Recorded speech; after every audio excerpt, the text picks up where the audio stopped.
Welcome to Season 3, Episode 2 of Next Level Gamescast, the Level Up Network's monthly gaming talk show. I'm one of your co-hosts, Andrew. I make this show Midori, and I'm joined tonight by the tech guru, Agent Vincent. Hello, everyone.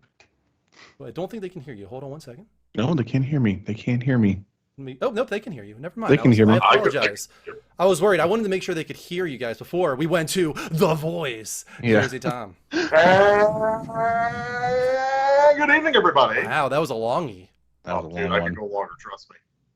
Let's not. No. Let's not do that. Artificially enhancing the length of the stream.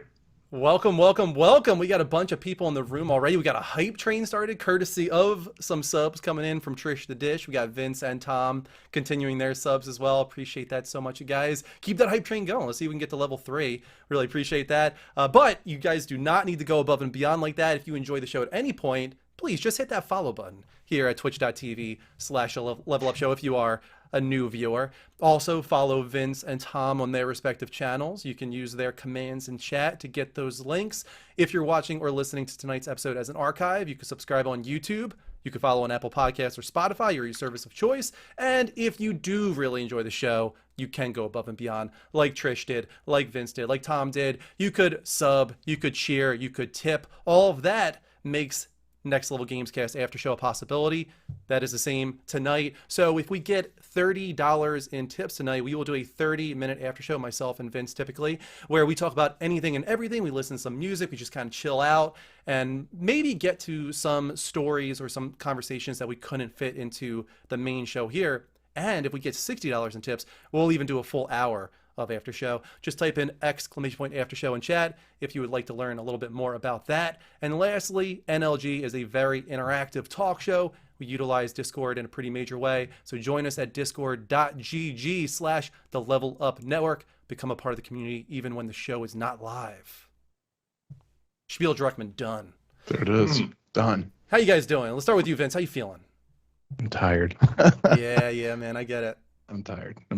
Yeah. It's been a rough week. I was sick, of course, as I think a lot of people know. But antibiotics are pretty crazy, I have to say. They're I mean, fun, aren't they? I felt Amazing like technology, I know. absolute shit, like absolute dog shit on Thursday. Wednesday night after that stream, I stood up and I was like, oh my God, what happened to me? I felt like I got hit by a truck. I was telling like everybody on stream, I was telling Mel, who I was actually playing Fall Guys with, like this stream needs to end soon because I'm really not feeling great. And then I stood up and it really hit me. I got like these crazy chills. I was shaking. I felt like a bus hit me. Ow. I had massive headaches. I go upstairs to take my temperature and it's a fever of almost 101. So I was like, wow, what the heck just happened to me? The next day, my throat is throbbing, absolutely throbbing. And it's been a long time since I've had strep, so I kind of forgot how that felt. Turns out that's what it was. Went to urgent care on Friday, got those antibiotics. One day later, it's insane. Like I felt so much better. And No amoxicillin for you, right? that's exactly what I got, amoxicillin. Oh, you did? Yeah. Oh, I hate that stuff, man. Really? Why is that? It does not agree with me, man. That's a lot of antibiotics. You gotta be careful. They prescribed that to me in college, and I had a worse time than what I went in with. I don't think I've ever gotten strep, to be honest. I had it when I was very young, but it's been a long time. I don't think I've ever experienced it, to be honest. Every time I tried to swallow anything, it was this shooting pain, sharp pain, only on my right side. My entire right side of my neck was swollen. You could see it just by looking at me. It looked like my lymph nodes were enormous. I look like a mess, and I feel a lot better today. I'm still like sluggish, and I'm still recovering, but I do feel a lot better. So we're gonna have a banger of a show. I'm gonna push through tonight, and we're gonna have a great time. Tom, how you doing, man? Doing all right, man. It's been a light week, luckily, and I hope for all of our Northeast friends that you've stayed safe through Hurricane Henry. Luckily, I've only really just dealt with rains here. I didn't have any wind, so that was good. Kept the dog very calm for the most part. Pizza Odyssey continued in North Jersey. This time I did a little I was going to do Patsy's. I went and did Santillo's. That was very nice. Probably the best New York or at least New Jersey style pizza. So if you're ever in New Jersey, in Elizabeth, go for some Santillo's, man. Cash only place though, so keep that in mind. Have you ever tried Santucci's? Where's Santucci's? That's in Northeast Philly. Northeast Philly. I mean, granted, every time I go to Philly, the thing I'm going for is I'm going for the Italian roast pork. I'm not necessarily going for the pizza.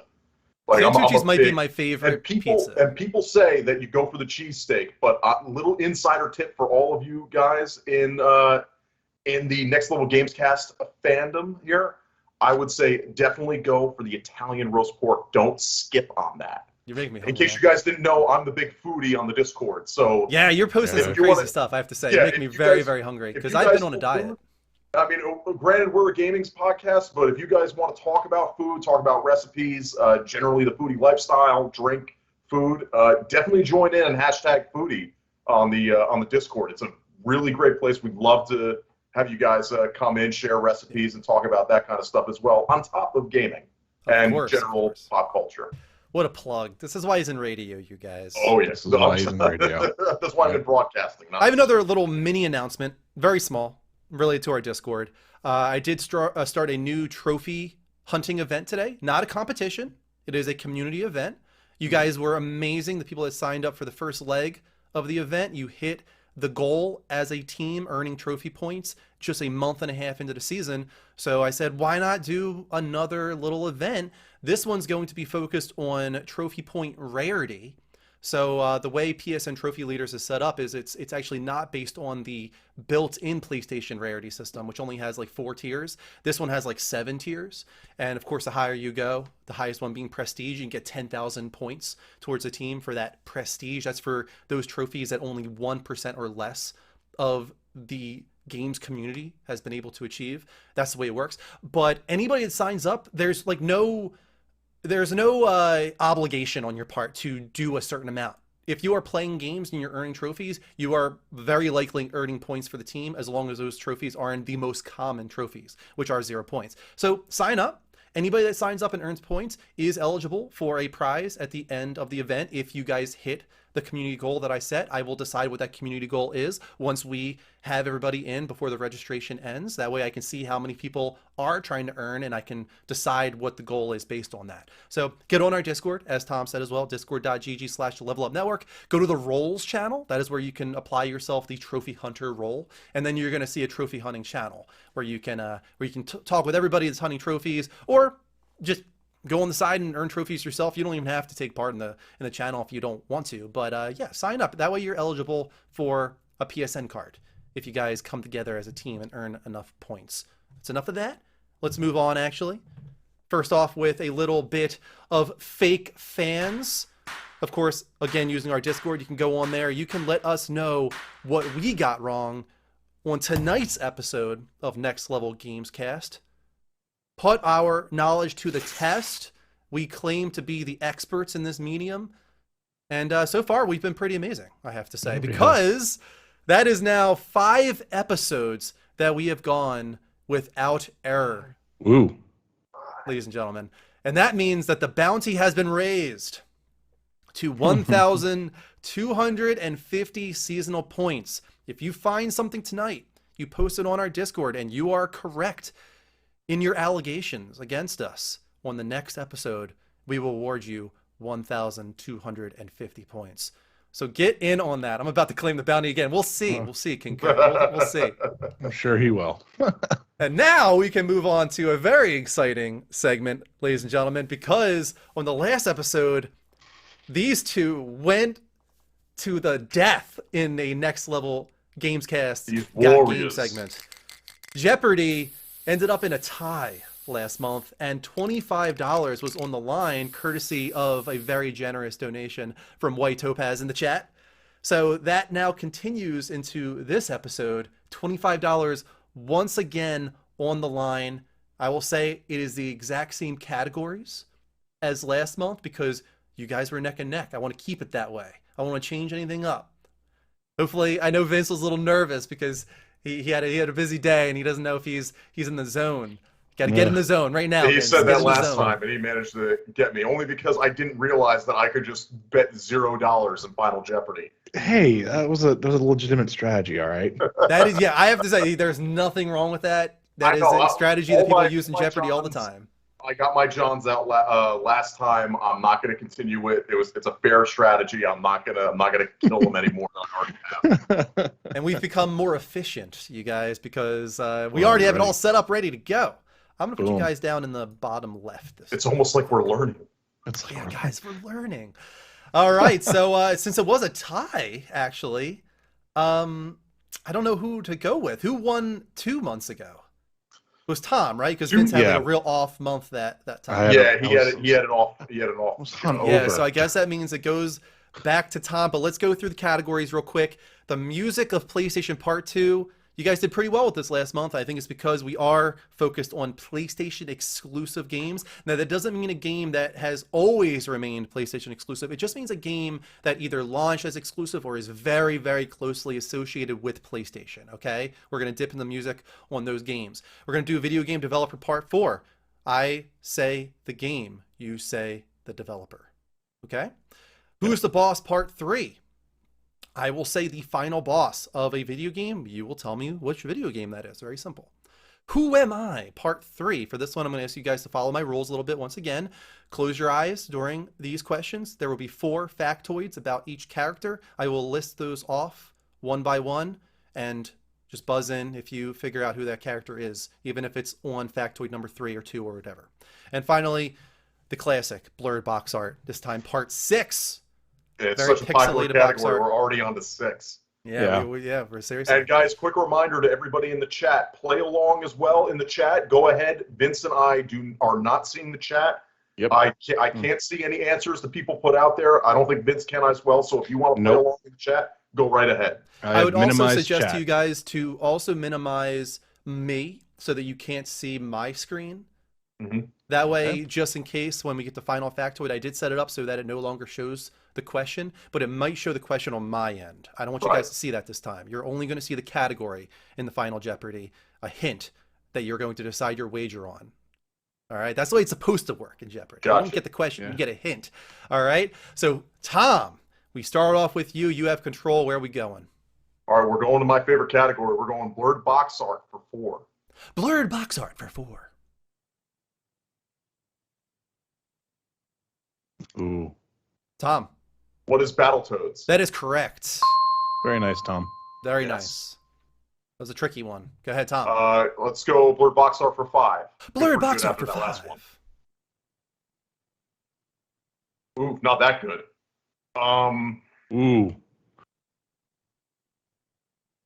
Oh, that red text is bugging me. Yeah, I think I know what it is, but You have 15 seconds to decide if you want. So I want to go to negative negative 100. It's either 900 or go negative 100 here. Congrats, attrition. The dish in the chat. I don't know. All right, taking it safe. Right. Understandable. I'm playing it safe. Understandable. The I'm answer gonna be really is upset. Tetris. I was gonna say that. Yeah, I would not have gotten that one. I would not have gotten that one. Tom, oh man, I really hate myself for not. I cowered it out, man. You still have control. Go for it. No more cowarding out here. 300. Let's do it. Ooh, Vince, go ahead. BioShock Infinite. That is correct. Oh, good one, Vince takes control. Let's do box art for 2. Oh, there we go, Vince. Fable. That is correct. Ooh. Vince takes the lead and holds on to control. Go ahead, Vince. Let's do video game developer for 2. Okay. Bastion. Oh God. I always get their name wrong too. I always get it wrong too. I know who it is, and I always get their name wrong. Fuck. Pardon my language. Feelings. Sorry. Dude. Oh, I did not prepare for this. Congrats to Fuzzbucket in the chat. Damn it. Way to go, Fuzzbucket. Oh, shoot. I know who it is, shoot. and I'm really mad. I know who it is too. You know what? I know the other games that they played. Yep, same here. Really, you guys? So you guys know which games they've made, but you can't think of. I'm having 3 names hit the same thing. Well, you are out of time, unfortunately. Yeah. The answer is Supergiant Games. See, yeah, because that's the thing is like I always want to say Supergiant or I want to say Supermassive, and I get those 2 always constantly mixed up with it. Of course, Supergiant very recently coming in with an amazing Game of Right. the Year candidate in Hades. Hades. Yep. That's part of the reason why I hate myself for not Yep. Yeah. knowing Same it here. off the top of my head. Vince, Same here. go on. Let's do video game developer for 400. The game is Duke Nukem Forever. The developer specifically. The developer. You want the developer, the primary developer. Don't never forget, primary Yeah. developer. Yeah, because I was about to Ooh. say something else, but I was like, nope, that's not right. Not That's- publisher. Ooh, that's tough. Oh, do I? Take a risk. Take a risk. Don't count. I'm doing it. Oh, he's doing it, Vince. I want to say it's 3D Realms. That is not correct. Damn it. I will not steal. No, Okay. Tom, if you can steal, go for it. I can't steal. I don't know what it is. It is Gearbox, guys. Wait, It was hold up. Gearbox. Time out. I think 3D Realms developed that first, and then Gearbox published that. If you can, I think 3D Realms might have been attached to the project. I think you are correct, but I thought that Gearbox was the primary developer. I thought Gearbox was the publisher. That's why I didn't say Gearbox.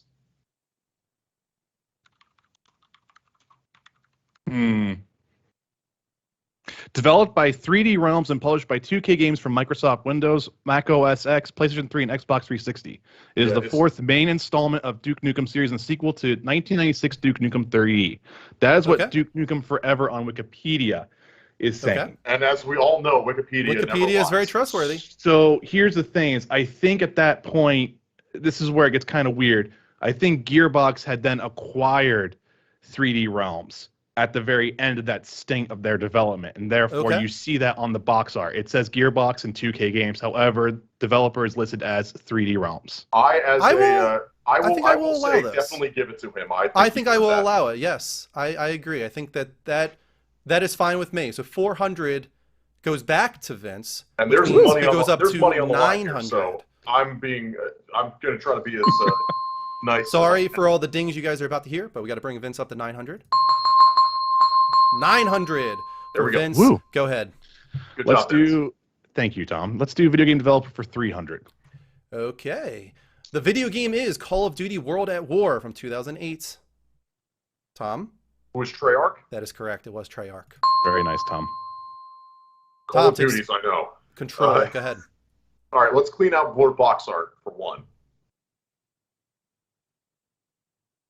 Vince, Destiny. that is correct. Vince takes back control. Let's do video game developer for 5. Okay. Game is Alien Isolation. Ooh, Vince, Creative Assembly. that is correct. dude, good job on that. It's one of my favorite games, Tom. Okay. Yeah. All right, Vince? let's clean out video game developer for 100. Limbo. Shit. I like that under the Vince breath. never cusses more than when he plays this game. It's true. It's very Sorry. true. Oh, Vince goes for it though. Play Dead. That is correct. Yeah, It is Playdead. I knew Debs was definitely going to be where he takes off. Yeah, that is his category. Cleaned That it is out. my- Go ahead, Vince. All right, let's do music of PlayStation Part 2 for 300. Sorry. All right. I don't know The why I- music should automatically play for you guys. You said 200? 200, yes. Sorry. Okay.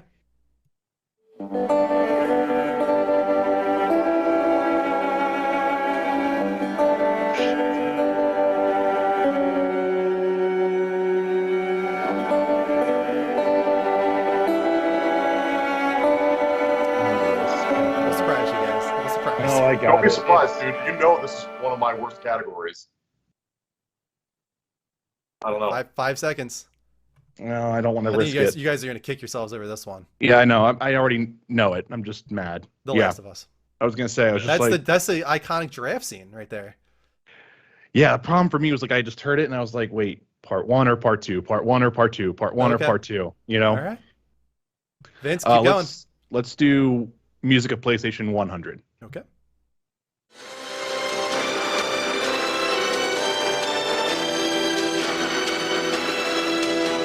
Vince, Shadow of the Colossus. that is correct. Vince Way to gonna go, run away with Vince. this. Go ahead, Vince. Let's do music for 300.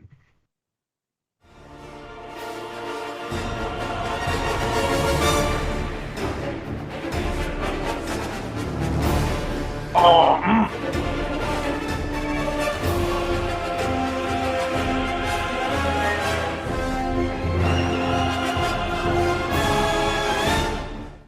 10 seconds. Ooh. Ooh. It's 100% one I feel like I should know. Okay, time is out. I'm curious. Killzone Yeah, 2. I was ready for it. I was like, yeah, okay. Damn it. All right, Vince. 400. Music, yeah.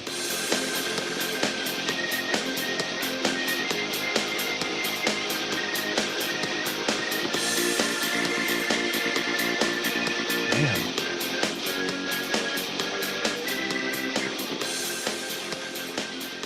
No?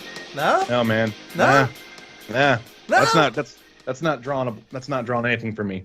All right, Tom, what about you? I'm gonna take a guess after the ding. Okay, the because time is out. Go ahead, you can I'm take your not guess. confident. I'm gonna say Wipeout. No, that is not correct. No, that's not Wipeout.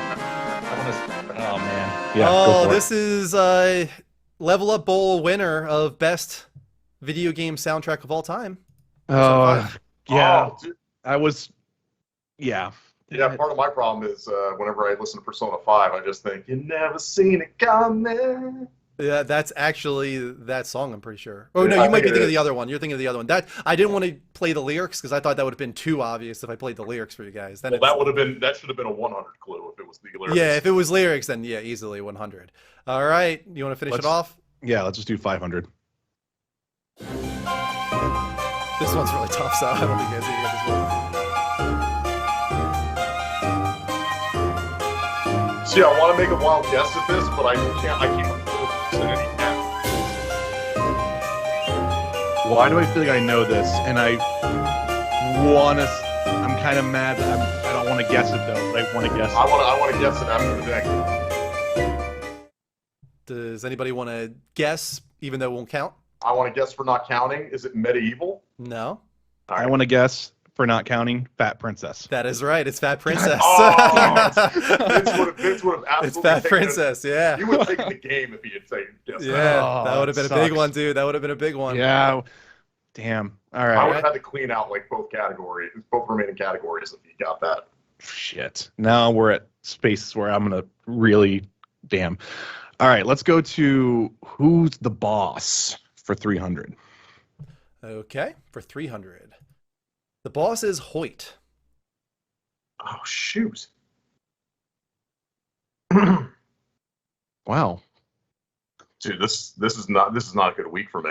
Even Tom stumped by the boss category. Last week was my week, man. And I love villains. Why is the name ringing a bell? You guys have played this game, I'll tell you that. Oh, I bet I have. 3, 2, 1, and the answer is I'm gonna be mad. Far Cry 3. Yep. Yeah, I was like- well, Yep. and that's part of the reason why is because like everybody remembers boss, Exactly. but boy, they're like, who cares? Exactly. Yep. That's the thing. All right, go ahead, Vince. Damn. Let's do 400. Who's the boss? Mundus, Lord of Hell. Shit. I really should know this. Oh my god. Why? Now I got to think of all the guys. I had who to were- make it a little Oh, trickier this week, you know? You did. I mean, the trickiest one last week I think was Ghost Pirate LeChuck. I think that was a few months ago, actually. Damn. Was it? I thought it was last week. Way to go, Kurt. Shit. All right. Well, I got to take a guess here. Oh, he's going for it. Just in time. Is it Soul Reaver? No. Yeah. All right, the answer is Devil May Cry. Oh! Oh. Damn. Okay. Oh my god. Oh man. Oh, dude, I'm fake Capcom fan. Fake Fake Capcom fan. Still time. There's still plenty of numbers on here for you to come back, Tom. Yeah, I Here, need both let's- 500s is what I need. Let's do 500 for who's the boss. Pius Augustus. Ooh! Ooh! Shoot, which one is that? Get in the zone, man. All right, he's going for it. He's going for Assassin's it. Creed Brotherhood. No. No. Oh! I was gonna say no. Even. It's an interesting guess. Goes into the negative. Damn, Tom. I thought that was the Pope. No. I had Eternal to, Darkness. oh my gosh. Eternal Darkness. Sanity's Requiem. I haven't thought about Eternal Darkness in forever. I've never played it, so I would have never have known. I played it, man. It was a really good game. It was It's like one of up those there. kind of It's cult basically- classics in a way. It's the Psycho Mantis boss fight drawn out over an entire game. All right, let's get to the end of this. Go ahead. All right, Vince. let's do Who Am I, Part 3, 500. Give it a little lifeline here to Tom. Daily double. This is Oh, no more $1,000. lifeline. $1,000. Ready for it. All right, I hold on. am a Gotta close my eyes. workaholic, but I like to play golf in my spare time. I have been nominated for Best Villain Awards, although I'm not actually a villain. I have never married, and Timmy and Tommy are not my children. My English name... Oh, Vince? Sorry, Tom Nook. That is correct. It is Tom Nook. $1,000 Yeah, I for think that it's one. mathematically impossible for me to come back. I do think it is mathematically impossible at this point, I think. Yeah. So Vince, congratulations on the win. But Tom, you have to really just go for everything now, and then Yeah, try and pretty make it up much. in the final factal. But Vince, go ahead. Let's do Who's the Boss for 200. Gwyn. I don't know why, man. These kill me. These kill me a little bit. I'm having a really off week. I was super unprepared for today. Clearly, I mean, there's not really much you can do to prepare besides emotionally. All right, I'll just show I the was, answer then. I'm very much not emotionally prepared. That is Dark Souls. Oh, okay. Okay. And okay, gotcha. All right. Let's clean out Who's the Boss 100. Kefka. Jesus, dude, I have no idea. All right, Tom. Final Fantasy VI. That is correct. There you Final go. Fantasy 6. Can you get back into the positive? Go ahead, Tom. You take control. All right, who am I for 4? My original design was more short and stout, but changed to slim to match my agility. I don't know how to swim because I didn't take lessons at the orphanage. 2 of my best friends are a turtle and a hippopotamus. My iconic... Tom? Who is Sly Cooper? That is right. Sly Cooper. Go ahead, Tom. Sly Cooper. All right, 3. My actual first name was not revealed until the end of the 3rd game in my video game series. Some think I am inspired by Sylvester Stallone's character from Demolition Man. My face has never been seen. I was recently in a battle with Kratos, and I got my ass whooped. What? This is a good one, Drew. This is a good one. Recently in a battle with Kratos? The answer is Master Chief. Didn't you guys see that whole Twitter thing that blew No. up? Master No. Chief versus Kratos? No, I Oh, did Tom's frozen. I thought you were like deep in thought for like the longest time now, Tom. No, I Your don't. camera's frozen. My camera is frozen? Yeah, your Is camera's it? frozen. All right, hold on a second. It doesn't matter, you know. Give me 2 seconds. Oh, yeah, how'd that come unplugged? Yeah, it's the entire come thing is unplugged? off. I don't know what just happened there. Oh, wow. Mr. Chief. Well, Yeah, here we go. Here we go. It looks like something's happening. There he is. All Yeah. right, 200. Let's do 200. My first video game appearance was in 1991. Originally, it was thought to make my health bar shorter simply because I'm a woman. My martial arts role model is Bruce Lee. My daily exercise regimen includes 7,000 squats. Tom. It was Chun-Li. That's right. The squats Good give it job, away. Yeah. All right. Tom, go ahead. I thought that was. Oh, never mind. We're at 100. You're right. So let's just do it. My name was inspired by a great Florentine poet of the Middle Ages. I love pizza. I hate olives. However, I always get olives on my pizza.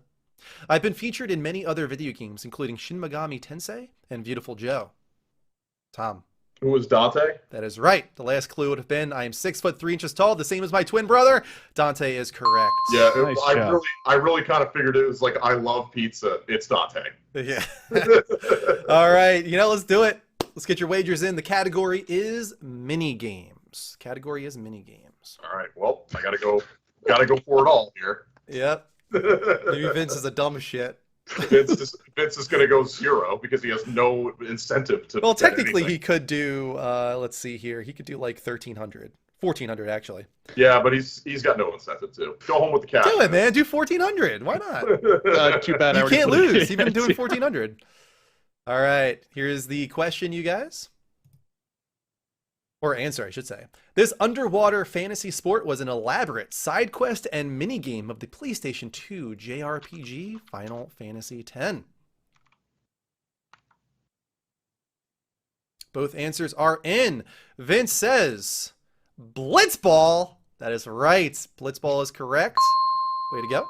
And Tom says, what is Blitzball? And he wagers all 600. He does Extra get points it. for putting it in the form of a question. 1,200. But Extra points. the winner of this month and $25 PSN card courtesy of White Topaz, Team Vince. Way to go, Vince. Thank Taking you. him back. Way to go, Vince.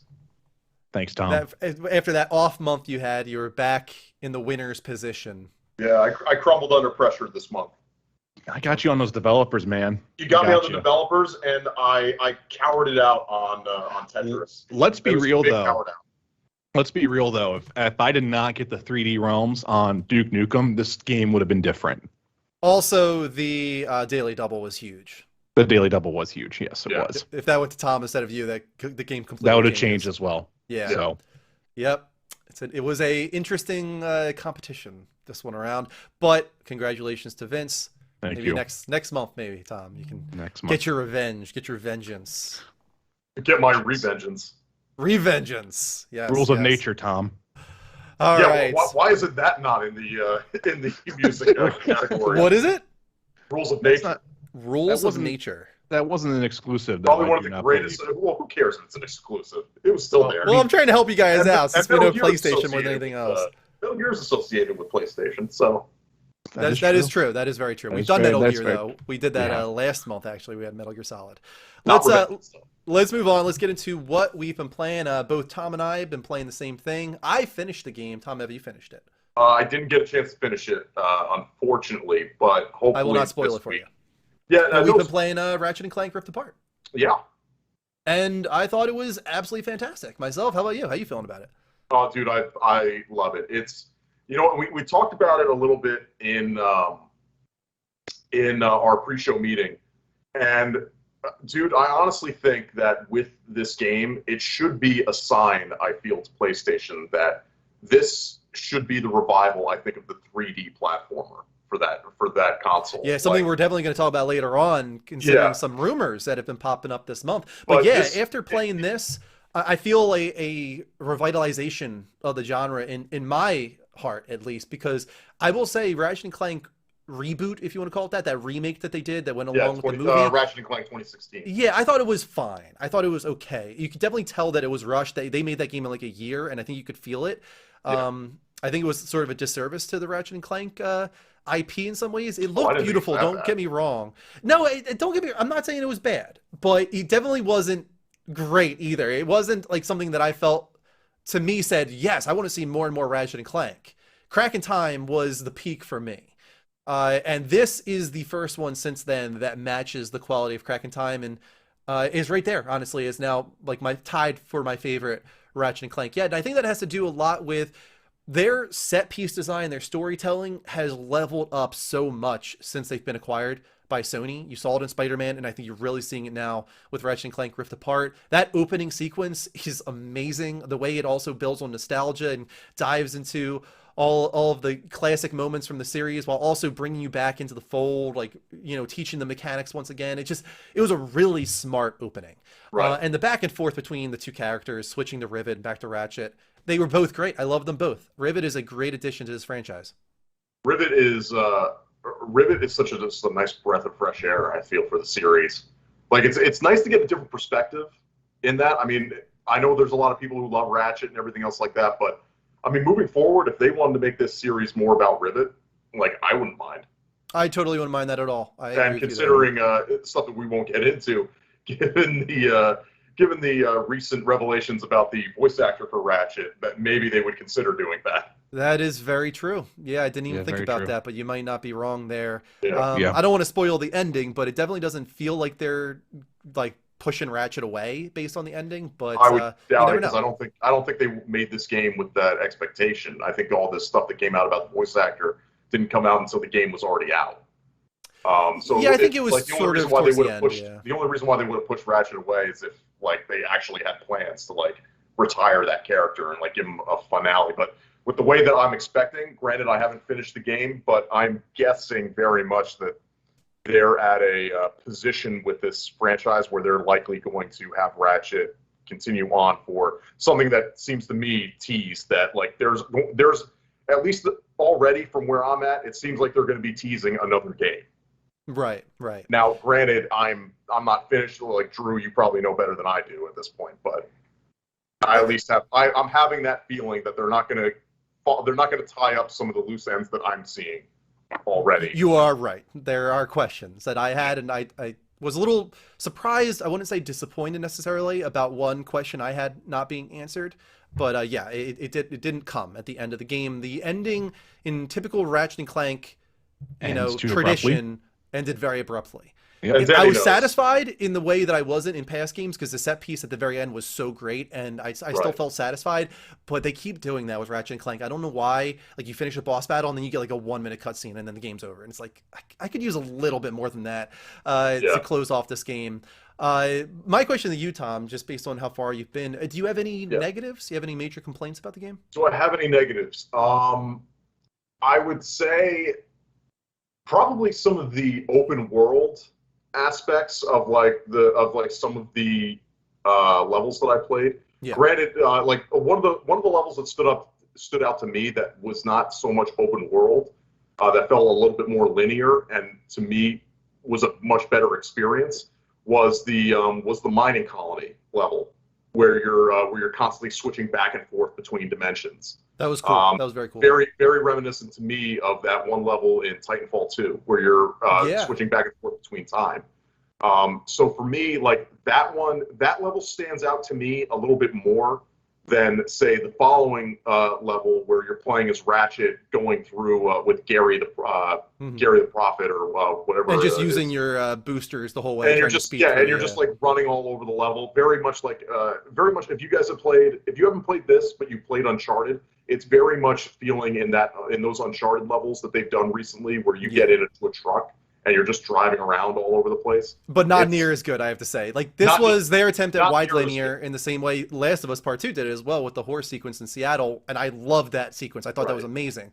This one tries to do that a little bit, and I agree, it didn't land as well as wide linear did in those other I think with the games. tone that Ratchet and Clank has, I feel like it needs more of a guided experience in order for you to get like beat to beat to beat. Because if you're just left to your own devices to have to like traverse the entirety of like this giant open world space to get all the collectibles and get all the other things, I mean, granted, all the lore stuff that they threw into that level, fantastic. Yeah, I definitely.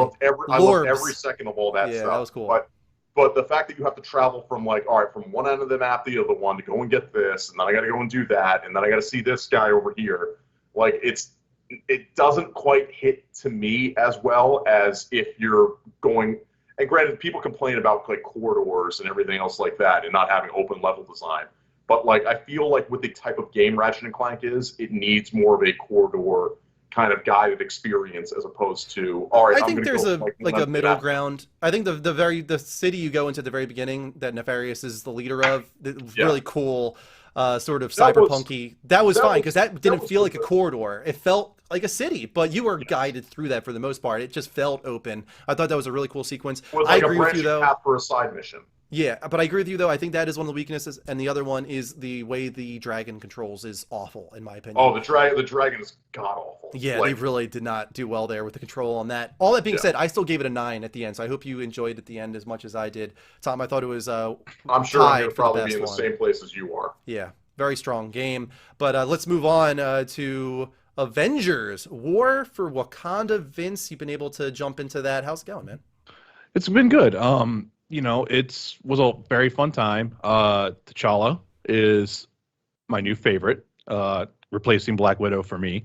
And I gotta say, they knocked Wakanda like out of the park. From a whole culture thing, it's actually pretty impressive, guys. I know you guys have not really seen or touched the game, but what they've done in like the hub area for it and everything like that, it is really cool. They took everything about Black Panther, like the movie, and they ran with it. From a culture standpoint, it's like really cool. Like if you walk by any of the other heroes, as like with like the guards in the palace or whatnot, they will do like the shield bang and everything like that. But like when T'Challa walks by, they'll do the Wakanda forever and stuff like that. It's really, really cool.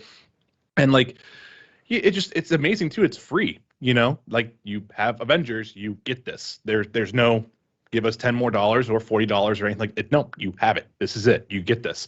And he was a really great addition to that. The music is great.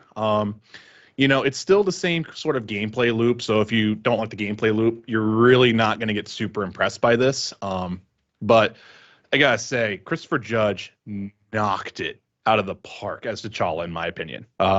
There's times where I can kind of hear Kratos a little bit, but there's other times where I'm just like, if you would not have told me that was Judge, I would not have known. That's cool. That's very cool. Yeah, I mean, you can kind of hear it occasionally, especially when he does like loud yells or anything like that. You hear his Kratos come through a little bit. But yeah, no, it was a fun trip and everything like that. I really enjoyed it. Note to casting directors: give Christopher Judge more work. Yeah, seriously. Yeah. Do you think that this would have been free if not for sort of the zeitgeist surrounding this game? Wait, are you asking if it would have stayed free? Do you think this was always the plan for it to be free, or do you think this is a reactionary thing? Nope. Right from when Avengers was pre-launching, even back to their E3 reveal, they always said every new hero, every new experience is going to be free. That's cool. They've always said that. And that's the one thing that's kind of like really cool what they're doing here is like, you kind of want their content to be a little bit more faster paced. From what I understand, I don't know how true this is, so please, it's not a fake fans moment or anything like that. From what I understand, around 60% of their workforce is still work from home, trying to do this type of project. So it's one of those you can kind of tell where the development is kind of, here's some content, then like we need to wait to kind of develop and everything like that. But I had a blast with it. The only big negative I could say about it was that they kind of set expectations for this being a little bit lengthier. Like they were saying 6 hours. Some of the insiders that were leaking this out earlier were saying like 8-hour experience.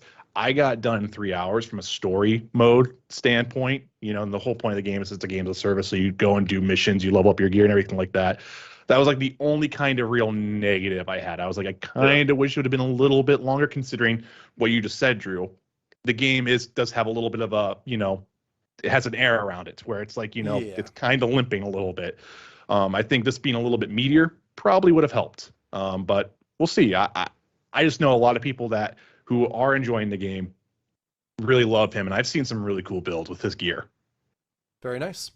Yeah. So are you done then? You've already wrapped it up kind of? So like, that's what I'm saying. So like the story part of it, the War for Wakanda story, I'm done until their next content drop. So what I'm doing now is like I got him to level 50. Now they have a new champion system, which is like you level afterwards. And like this is where you can put points in to like kind of grow your stats a little bit, like 2% more health or anything like that. But you're also doing your gear. So like, this is like the Diablo, Destiny, Borderlands type deal too, where I'm at level 130 power gear right now. And I'm working on trying to find out, I like to play melee, not ranged. So I'm trying to figure out a good perk system in the gear that complements how I play, which is very much an aggressive, I'm going to punch you in the face type style. And with T'Challa's Black Panther's intricate ability, which is, you're supposed to parry enemies, and that's how you build up his intrinsic meter, which is his kinetic blast and his suit and everything like that. I'm trying to feed this stuff into where, like, the moment that thing pops for me, you're kind of, all those enemies are kind of in a world of hurt, That's where that is for me right now. It's the same way as like what I do with Destiny. Like Destiny's story, you can get done in 10 hours. But the whole point of it is to keep grinding and keep getting all these other things to where you can make yourself more efficient. So that's where we're at right now. Nice. Very nice. That makes more sense. Yeah, that makes sense. Oh, yeah. Continuing on with you, Vince, let's talk about some games we haven't been playing, actually, because there's been a few that just came out. There's been a few that came out. And let's start out with our review roundup here. And let's start with the brand new game, 12 Minutes. And I got to say, this was a little bit of an oddball. I kind of thought this was going to hit more out of the park. But right now, checking before the show, guys, we use OpenCritic to kind of look at this, and this is how we do the segment with. It's got a 77 Open Critic average rating right now. This is based off 50 reviews. And here I got 4 reviewers, review quotes, I'm sorry. And it kind of shows a little bit of a split here. So from IGN, from Ryan McCaffrey, he gave it an 8 out of 10. And the quote here is 12 minutes injects a compelling time loop mystery into a traditional point-and-click adventure game to create original gameplay that complements its story's curiosity factor. PC Gamer, on the other hand, from Wes Felon, sorry if I pronounced that name wrong, gave it a 53 out of 100. A clever time loop setup devolves into frustrating repetition. Eurogamer's Melandi Hetfield, again, super sorry if I'm mispronouncing these names wrong. I think it's Melandi. Thank you. Sorry. Says no recommendation / blank in Eurogamer score category. So they did not really attribute anything to this. Like they didn't say go buy it or don't buy it. They're just it's just average. There's a quality within this intriguing time loop, though by the end, you're left wondering whether the core idea is a good one at all. It's a really kind of harsh statement, I think. And then Games Radar Plus from Rachel Weber gave it a 4.5 out of 5. A miniature time loop thriller that will burrow into your frontal lobe and stay there long after you solved the mystery. This is a tough one. I was definitely very interested in this game. Right? It has a great cast. But then I've heard people saying like the voice acting is actually not very good. I've heard the loop can get very repetitive, as one of these reviews said. I've heard it really depends on just how things click with you, because you can finish the game in like 2.5 hours. You might get a run where it's like it just clicks with you and you figure out the puzzles and you get to the end in 2.5 hours. It doesn't mean there isn't more to it, because from what I understand, you can just play this game over and over again and there's all these different ways it can happen and go forward. But the ending is the ending, from what I understand. So you're still getting to that ending. That the finale is the same no matter how you get to it, from what I understand. Right. So I want to play it, but I did lose a little bit of that excitement that I had before, I will say. Yeah, I think it's worth noting that this is another one of those games where you need to go into it, and I think we need to start like realizing that just because something has an all-star cast does not necessarily mean that the performances are going to go well. Yeah, and right. we saw that. We've seen that now, even with like now, granted, this isn't gaming, but like Marvel. Oh. Tom! If you Tom? you got me. There we go. You're back. You're back. Yeah, you're back. Even if you have even with like what we've seen from like Marvel's What If, just because you get like the actors back does not necessarily mean that they know how to voice act. And we saw the same thing with like Peter Dinklage in Destiny. No God.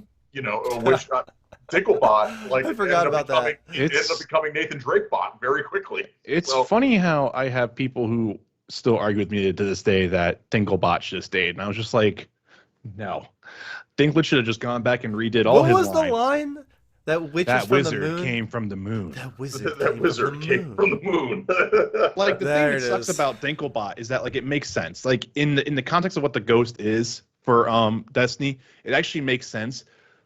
But Destiny 1 didn't have Destiny 2's story. That's the problem. Like Dinklebot would actually fit much more in Destiny 2 than Destiny 1.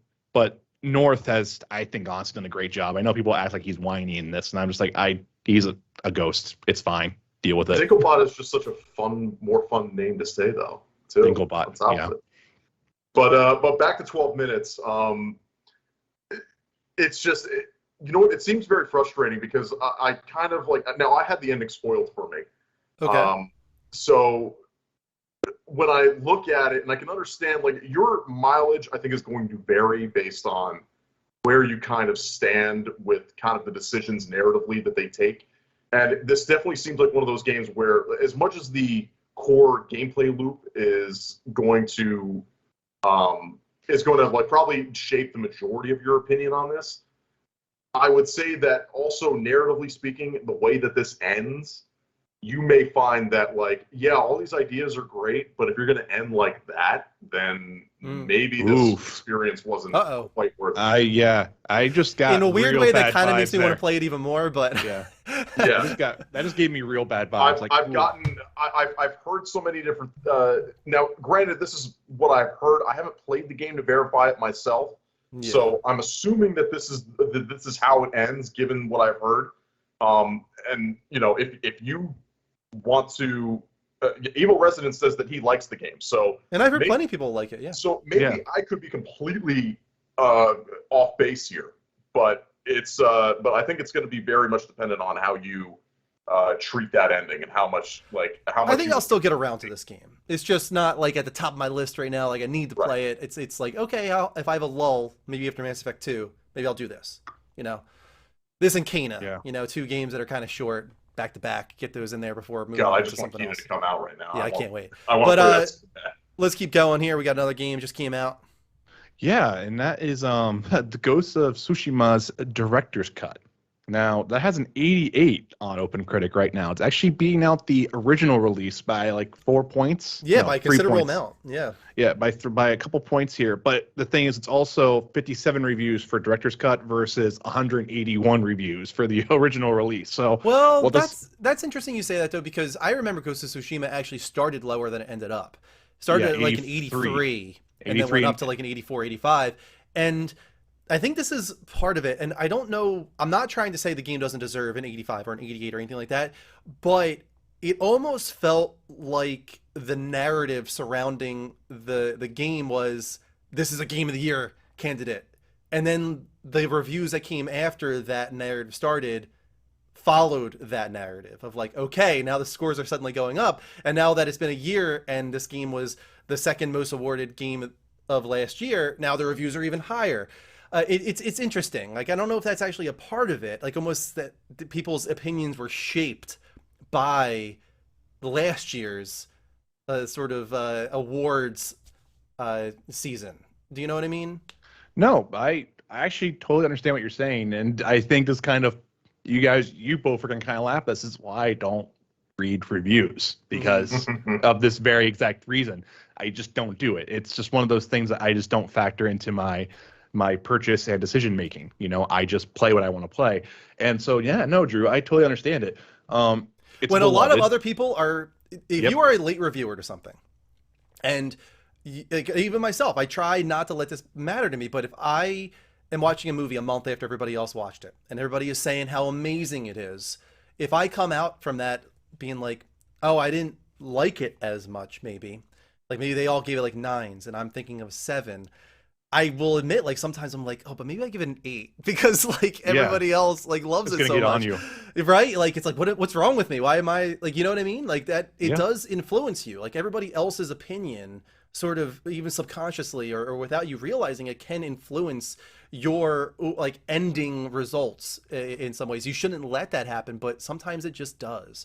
So I'm not saying this happened here, but it's something I wondered about. I will admit. Well, I'm also starting to see a bigger divide in corridor versus open world tolerance now anymore. That makes more sense. And here's one quote I kind of want to share with you guys here, because I think this kind of sits at what you're saying here, Drew. And this is from Metro Game Central. No writer associated with this, but they gave it an 8 out of 10.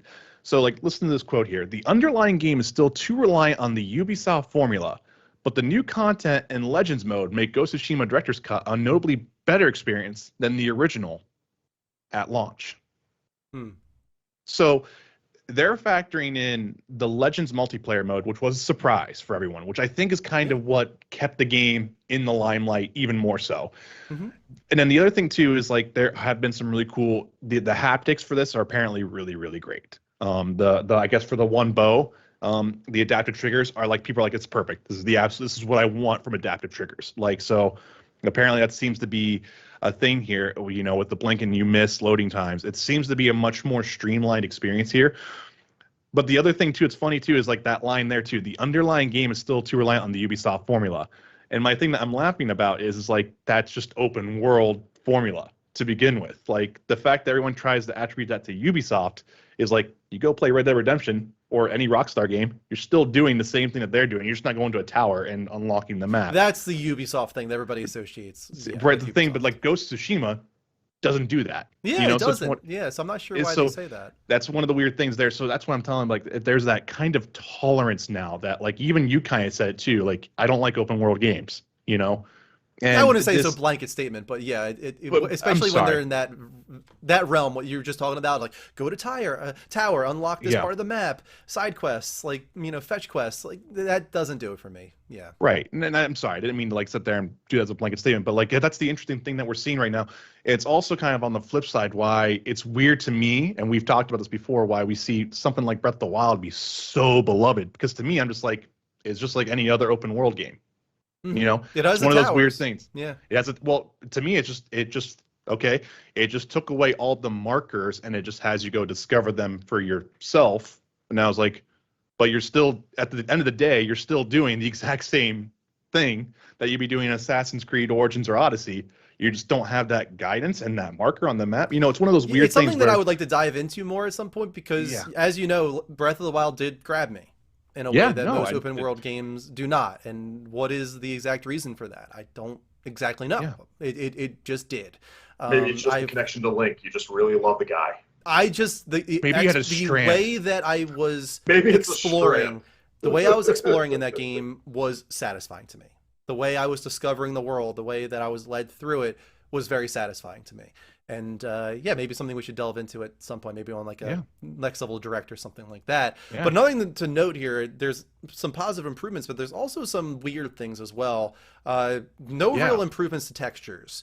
It's 60 FPS, but in cutscenes it's 30 FPS. Yeah, and that's Like actually a weird new things update. like that. It's a new update that even affected the PS4 version on Yeah. like backwards compatibility mode. It now nicks the 60 frames per second cutscenes. There's been some talk about it being an animation thing, along with the new Japanese lip sync, where it's been something like that. Yeah. And it's one of those weird things too. Like if you want to talk about a little bit more here, just a little side thing. PlayStation / Sony are charging, $20 for this director's cut. Sorry, yeah, $20 for this director's cut.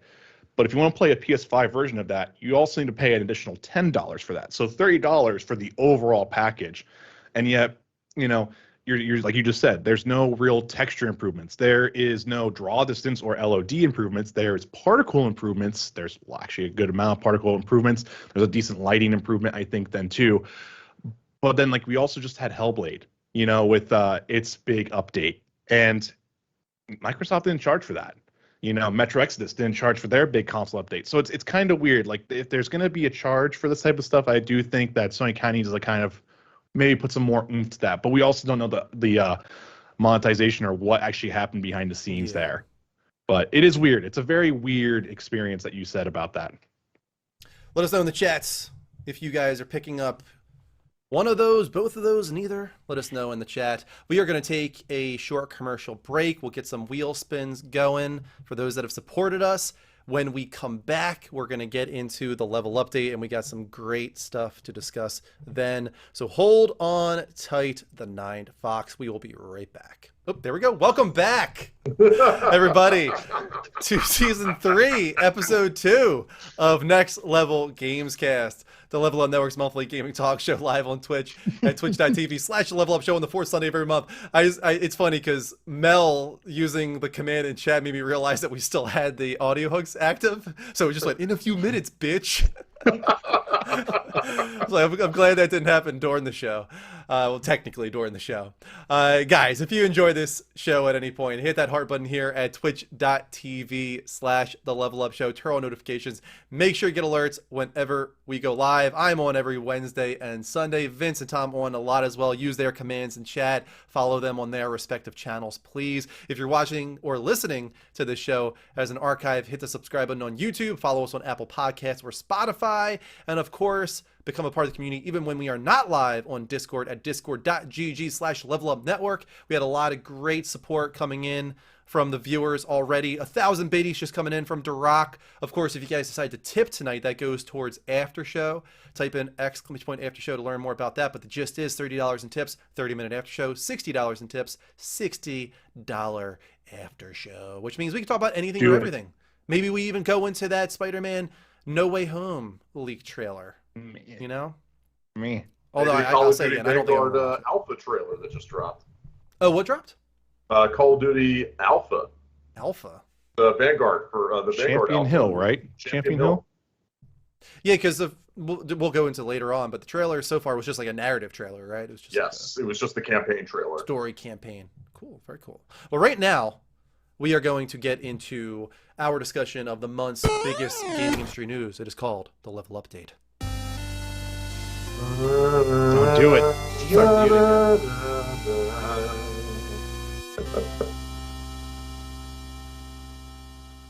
First up, in the Level Update, I have to talk about it some more. I'm sorry. We have to talk about it.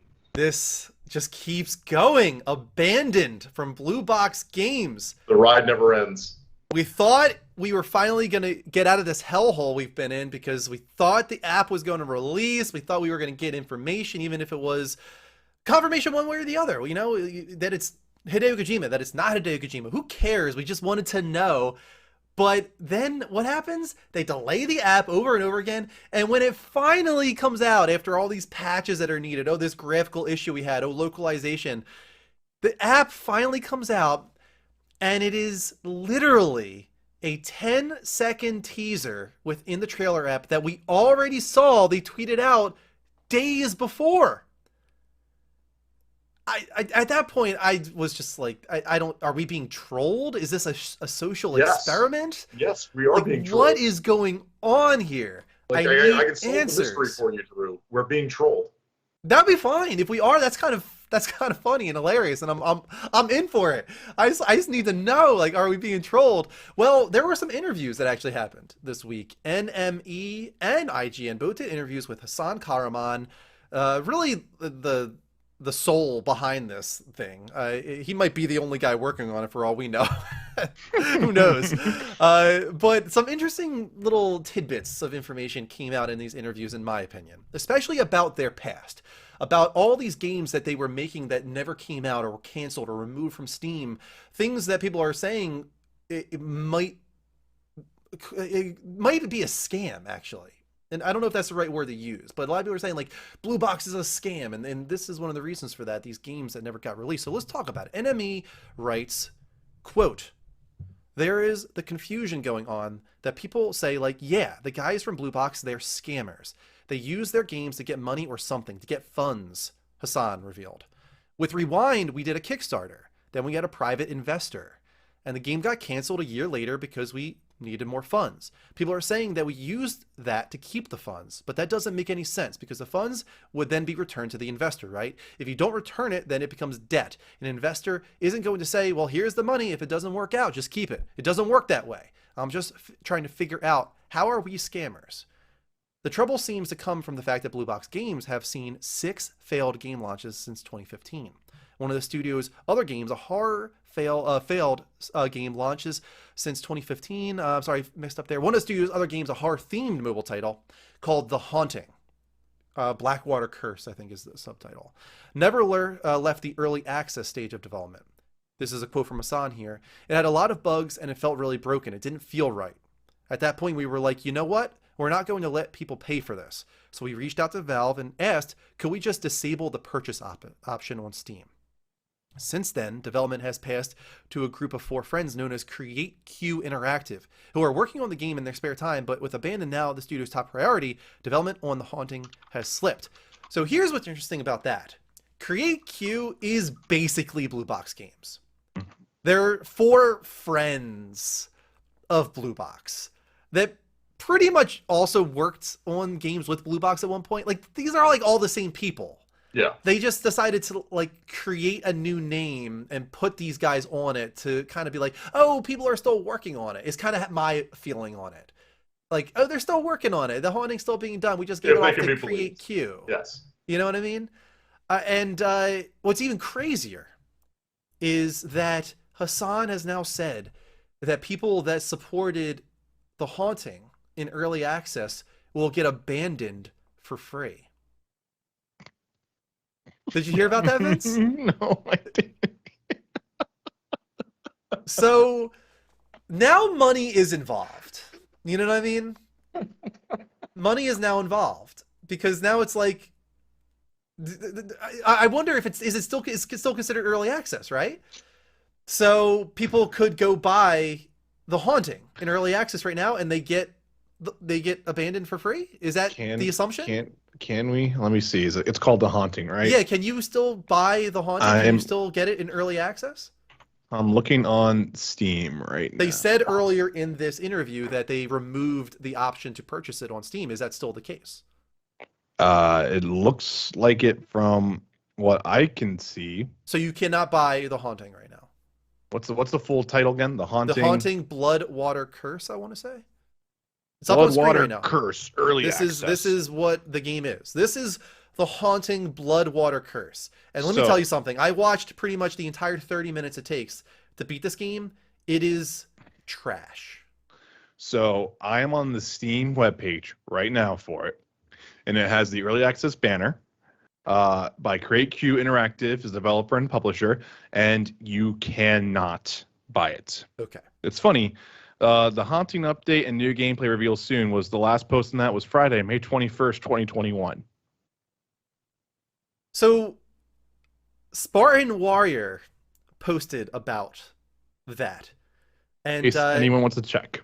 And the thing is, they're the same person. Hassan is Spartan Warrior? Yeah, that is Hassan. So he changed his name from Blue Box on Steam when he was responding to people, but we know based on his PSN ID that's him. Spartan Warrior is him. So he, for some reason, changed his name on Steam and responded under a different name, almost like he was trying to act like different people were responding to The Haunting now, but it's still him. It's one guy. I don't. Yeah. Just very weird, right? But let's continue. It's all weird. IGN went a little further, I would say, in some ways. Let's go to their interview. IGN writes, Karaman says the reality is less exotic. Blue Box is still a small company and began even smaller and took some time to learn the ropes of game development, canceling many of its projects before they began eating up the time and money it would take to bring them to life. Karaman also tells IGN that one of the few games Blue Box has charged customers for, Fatal Frame Homage, The Haunting Bloodwater Curse, will be finished and released for free ahead of Abandoned's launch. Those who bought the early access version will be offered an Abandoned bundle for free as a make good. Quote, some of these games were actually put there in the hope to create an audience. And when you see that there is no audience, you just cancel it. Or if the game doesn't work out, you just cancel it. But it isn't just that people bought something. It isn't that someone has spent money on it. It was just showcasing it. If there was no audience, you cancel it. So this is interesting. Is this like a common indie practice? Like when an indie is first starting up, that they just throw anything at the wall and it's like, let's see how it does. And if people don't like it, we'll just cancel it. Like they're treating early access like it's supposed to be some sort of like market research. Sorry, Tom. It just reminds me of what Steam's what was it called? Greenlight. Yeah. Greenlight program used to be. And it's just that everyone hated that. You know, no one liked that. So like this whole thing about them just going, oh, we're just going to just do all these games and showcase. It's like, no, development is, you have to have a project. You have to have a goal to get to said thing. And you don't launch it if you're not going to have an audience for it. You know, like you do that stuff in advance, you know, like, I don't know. It's weird. What's really weird at the end of the day, like I said, it's why are you, I think it's completely like bastardizes the entire process of why you have early access. Like this is the logical conclusion of where early access now is becoming your market research. It's you trying to test out now the waters of like trying to get a focus group, and except your focus group is everyone on Steam. And you're just hoping to see if somebody wants to come and do that. And if that's true, if all of this is true, it's a complete, like I said, bastardization of the entire idea behind early access. Early access, to me, from what everything that it should stand for, is it should be, this is a game that we're working on that is going to come out, support it early, and help us with the creation of it. But this is a product that is going to be coming out, and we will be finishing it. Not, hey guys, pay us money now, and we'll figure out if we want to do it or not. But if not, trust us, you'll get your money back. Like you said, that was what Greenlight was for, and nobody liked that. So this isn't the only one either. This one is not the only one they've canceled. They've canceled Another one we'll see actually at the end of this video. It'll pop up. I forget the name of it. They canceled that one. And they also canceled something that was a little different for them. They were working on some like little RPG mobile thing. They canceled that. And they said, oh, we want to get back to it at some point. We want to get back to it. Then get back to it on your own time. Don't freaking release that for people to see if it's not ready. It's all so bizarre. And also, it's so convenient to me that these interviewers from IGN, NME, and whatnot, they're not asking the tough questions. They're not really softball. They're not really grilling this guy like they should be. Like this is not normal. Normal, no. And you should be questioning it. And on top of that, a lot of the things they're saying, how are you on Unreal Engine 5? Like right. how is that a thing? Yeah, before other people. Like tell me that. Why did nobody ask him, how are you on Unreal Engine 5? The fact is that this guy is like, he's a known name. Like what do they gain by not grilling him?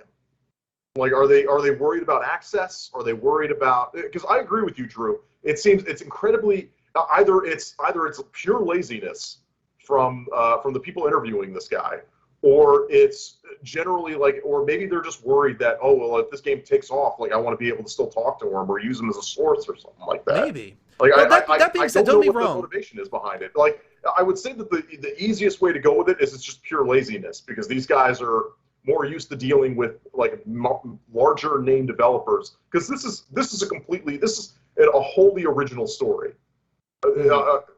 I've never seen anything like this in gaming ever. And like if we had like an actual journal, if we had like, I don't know, if we had Imran Khan, or if we had Schreier on here, like maybe they would be able to tell us if they've ever seen anything in their careers. But from my amateur background, like me following gaming, I don't think I've ever seen anything like this.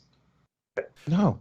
Here's the one up on screen. I just remembered. It's called Rewind. I just remember that's the other one that they canceled at one point. But yeah, Jason Schreier has literally said on Twitter, if I remember right, that this is like very bizarre. Like he hasn't really seen something like this before. He was really sucked into it at one point. Yeah. I know people don't really like him, but Kyle Moriarty keeps posting about this, saying he's never seen anything like it. Like, how are people not talking about this more? This should be a story that everybody is discussing. This is crazy. Like, how's he on Unreal Engine 5? That being said, like the one other game that is also very indie but looks really great in my opinion, it's very Souls inspired. It's got the Monkey Man. Wukong, I think. I think that's Unreal Engine 5 as well. So it's not impossible. Don't get me wrong. It's not impossible. But this team, like, where's the money coming from? You said you had to pay back the investor earlier. How the fuck did you pay him back? You never sold a game. There's no game. Is this like a Tommy Wiseau situation where he just has like a whole bunch of cash? Yeah, is he like a trust fund kid? Like, who are you, and how do you have this money? How are you getting anybody to support you? The room, the game. Like this is how this game is coming out. And also, he keeps doing these little things during his interviews that, when you look at them, it's like, are you trying to do nods here? Like, for instance, Hideo Kojima put out a tweet this past week where he showed himself as like a little doll with his lips sealed with like a zipper, and he was on top of a blue box. Of course. Why the hell not? Of course. Why? Right. Why the hell not? So Kojima himself is a troll. So Hassan, yeah, right. It might be a troll. Hassan brought that up. Like Ed Boon, who's always a major liar. In one of his interviews, Hassan brought that up. Yeah. And he said, like, even Kojima is doing things like this. And he said something along the lines, and this isn't verbatim. He's like, but beyond that, we're not really working with Kojima. No, you don't say that. You don't say beyond that, we're not really working with Kojima. Just freaking say it. You're either working with Kojima or you're not working with Kojima. Just say yes or no. Like, what are you, like, stop it. Stop this bullshit. And, I think we've talked about it before, Drew. We talked about it on Discord. I think everyone has saw our Discord conversation about the blog post and everything like that. I mean, do you still agree, though, that, like, this just feels weird for Sony to not say anything about this? It's weird to me, and I feel like I'm learning things that they don't know as much clearly as if they're to be believed. They don't know as much about the games that they're allowing on the PlayStation Store as we thought. Shuhei has been very weird about this game, like and like question marks, and like just like sort of propping it up by posting that like things that are sort of teasing it, I guess you could say. Yeah. But then when he directly asked, like, do you know what's going on? He said, no, I don't know what this game is.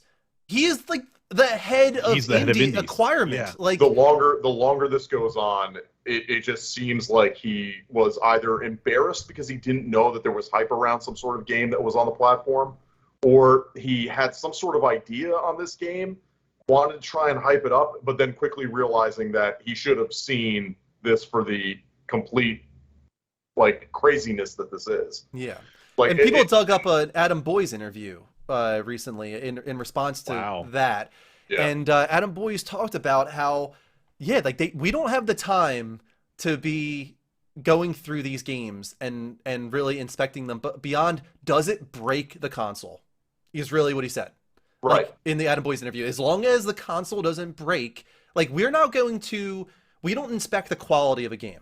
Like you said, that brings up an interesting territory of like, what is that line for quality? When do you say like, no, you're not allowed on here because your game isn't good enough? And does that then put indie developers in a situation where they can't get their game on PSN because it's not reaching this threshold? So they don't do that. They just say, does it work? Does it break the system? If not, okay, it's on there. And that I didn't realize. If that's the case, then okay, maybe they truly don't know what this game is. They got their PlayStation blog post because really anybody can, as long as they write up something that I guess doesn't cause any red flags. And I disagree with you, Vince. I've looked through a lot of PlayStation blog posts. There's not really any red flags for me on that post originally. Like now looking back on it, I would say like, how the hell was this game ever announced as coming out this year?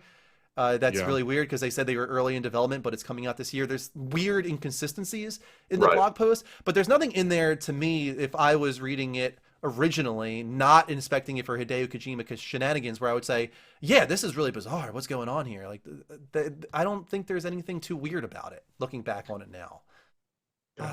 It really could just turn out to be all this really stupid thing. I still think that there is this possibility of it being more. And I want to save that for right now, because what does that sound mean, Tom? Oh, that sound, you know what it means, friends. It is now time for the halftime edge.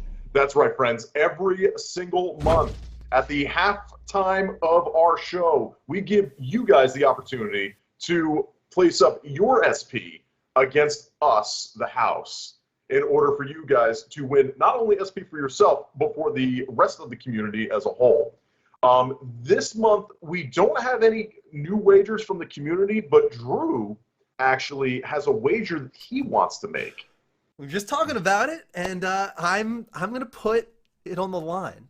I'm overall team fake on Abandoned at this point. Okay. I am team fake, but I want to put a wager up that by the end of this season, we are going to find out that this is not simply Abandoned.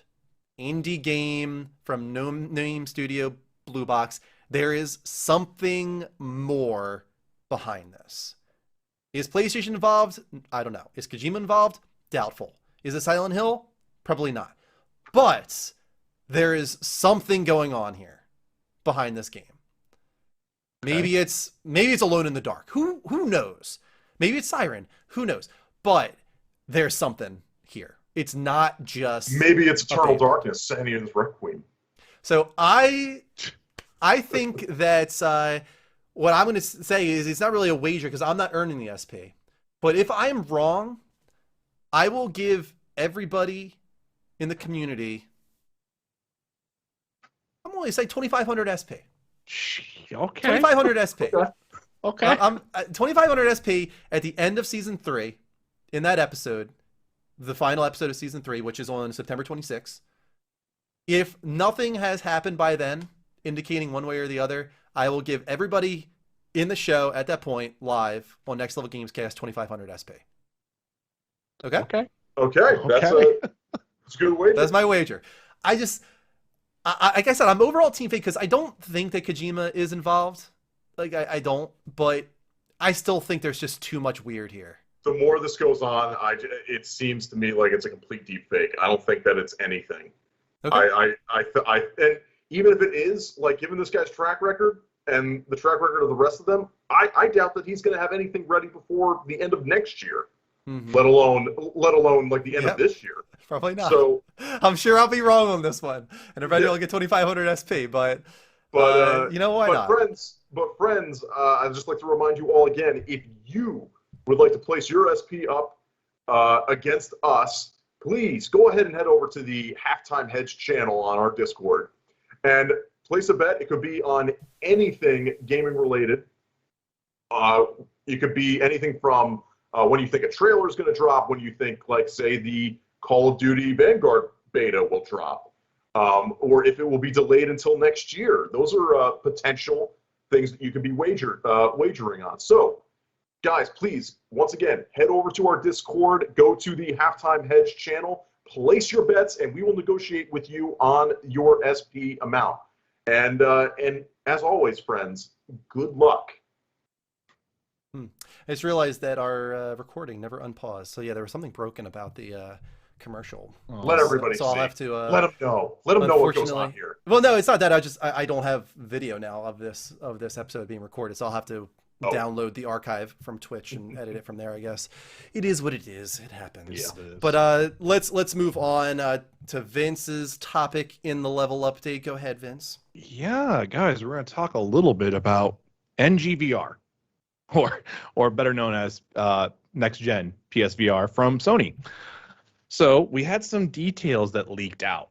So a couple cool things that kind of put some speculation down, which was really cool. It's going to use Fresnel. I can't say that. OLED I wouldn't know either.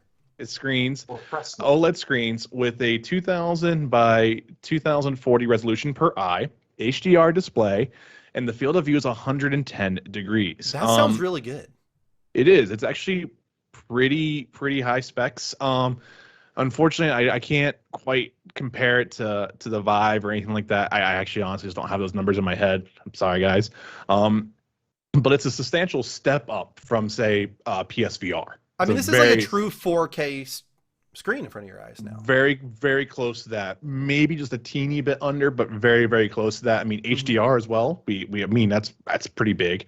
The field of view is 110, like I said. That's actually pretty wide. It's a pretty good one, I think. One of the cool things here that uses flexible scaling resolution in addition to foveated rendering, which is used in conjunction with eye tracking.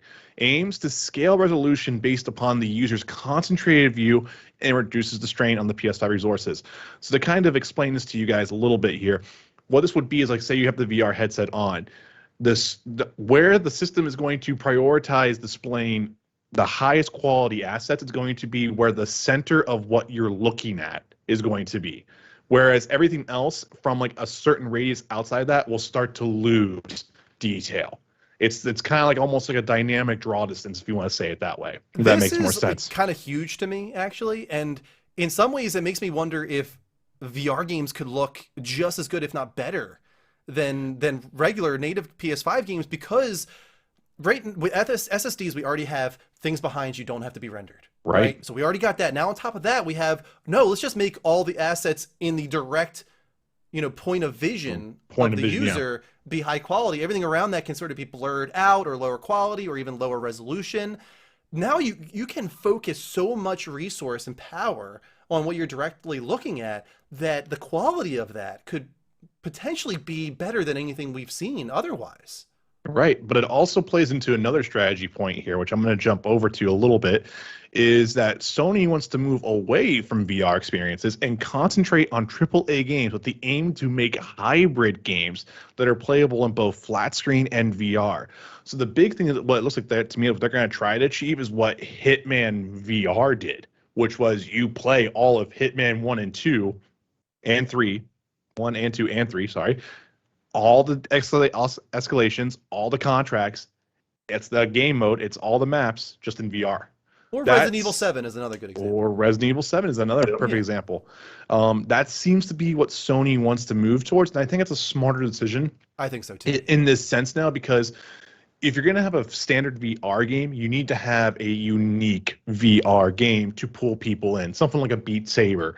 Even Moss is kind of straddling that line a little bit, but you need to have that kind of uniqueness where we've seen a lot of other games that were trying to do VR just kind of fail flat in their face because it was like, well, it's not an experience that was worth taking.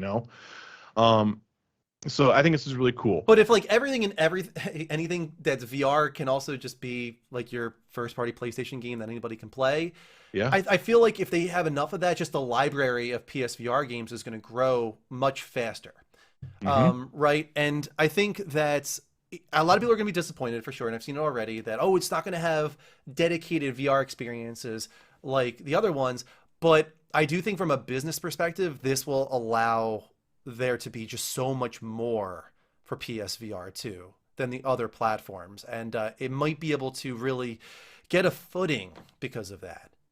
Yeah, I mean, and the other thing that sucks about the whole, like, oh, there won't be dedicated VR experiences there. The problem with that is you need to have something like the Vive set up. You need to have the other trackers, all the additional stuff there to kind of get that to move. I know people try to bring up the Quest 2 as that, but like, no, it's just a easy to go, VR experience to where it's pretty good around the box and everything like that. But like, it's still not.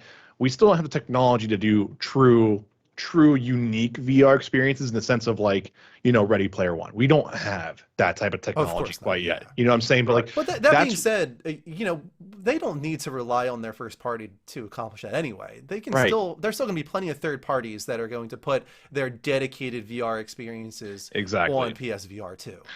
And I mean, plus, they want more of those developers to come over and start making their stuff there too. And then, like you said, it's a business thing straight through and through. To kind of go back a little bit here, though, haptics are planned for the headset itself to reduce motion sickness and improve immersion. I'm curious to see how this is going to work. You don't think vibrating haptics to help with motion sickness. It's one of those weird things. So I'm curious to see what they're going to do there. The idea is that the more you are immersed, the more you forget that you are in VR, the more that you don't get motion sick because you don't feel like you're outside of your norm. You know what I mean? Right. It's all about getting you in and not breaking that illusion in a way. Right. It's one of those things that it's just kind of weird though. You're just like, I'm gonna put something on my head. It's gonna sit there and just pulsate. Like, I mean, if it has haptics like the controller like does, super man, hot. holy crap. You're thinking about playing super hot in VR, like how you can with PSVR, but like super hot too, and they have haptics and like it's one of those things. It's just funny to me. Really cool detail because we actually talked about this a lot back and forth on Discord when we were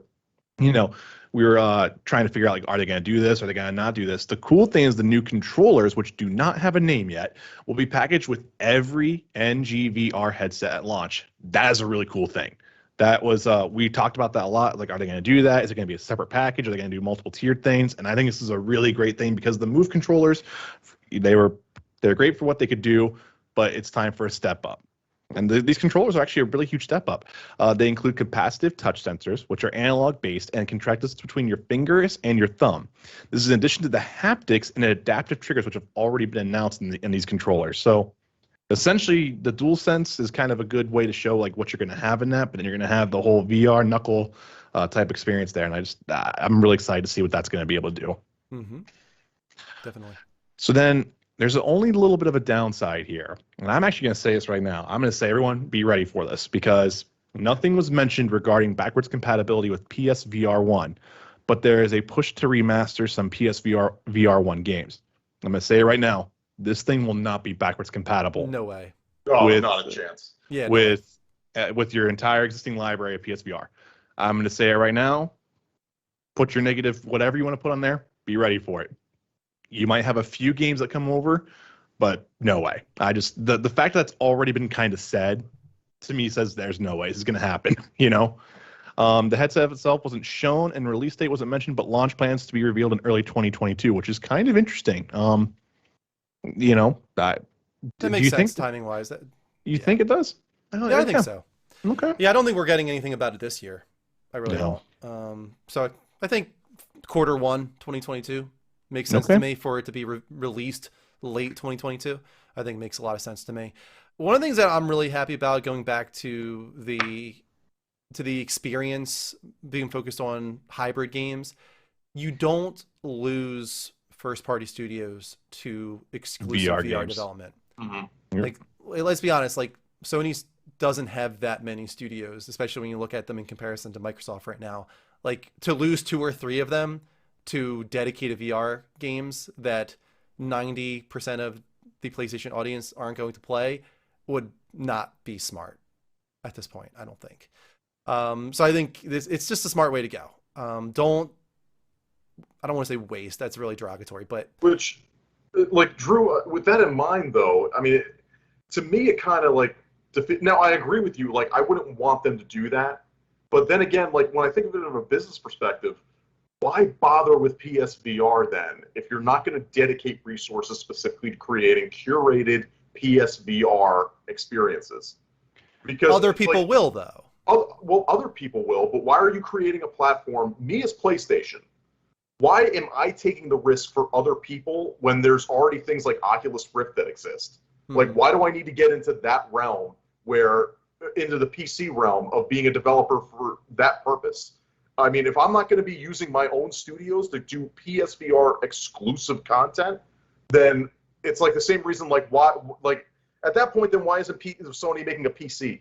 I think because they believe that VR has a future. They want, even if it doesn't, they want to make sure that they keep their foot in the door, and this allows them to do it. PSVR 1 is the best-selling VR headset, as far as I understand, because it has the PlayStation name attached to it. That's really all there is to it. It's also one of the cheaper options. It is one of the cheaper options. I think this one's going to be as well. It's going to be more expensive, especially because the controllers are included in it. But it's going to be one of the cheaper headsets. It's going to have the PlayStation name attached to it. And I bet you, again, it's going to become the best-selling or VR headset in general. And it's going to allow them to hold on to a market share and a mind share within the VR space in case it does really take off. Well, look, maybe I'm wrong, and I don't maybe buy into, or at least I haven't seen Sony's market research on this to see like why they would think that people would drop more money on something that they are not necessarily going to be getting PlayStation branded exclusive titles that they wouldn't be able to play anywhere else. I don't know. To me, it seems very. And look, I hope they do well with it. Like I don't hope that it completely fails, but it just seems like you're throwing a lot of resources and a lot of development towards something that you're not specifically like being like, okay, here's an exclusive Horizon Zero Dawn or a Horizon curated PSVR experience, or this is going to be a Ratchet and Clank or a Jack and Daxter specific PlayStation experience that you're only going to be able to play on PlayStation.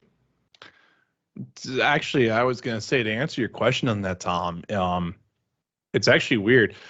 PC VR is essentially dead. And part of that, part of that is because where Quest 2 and things like that have taken off, it's been these mini app type experiences. And for other developers to actually get these bigger benefits into, like the Vive or even the Rift 2 and everything like that, the return on investment for it hasn't been good for these standalone experiences. That's been the problem. Like even Half-Life Alyx, probably one of the most, advanced games from a game design standpoint. Right. That game won many, many awards from design and everything like that. Didn't have a lot of people play it. One of the higher rated games of what was that? 2018, right, Drew? If I'm right, I hope I'm right. Might be, because it was close. Because it was like the one of the things where like everyone was, whatever.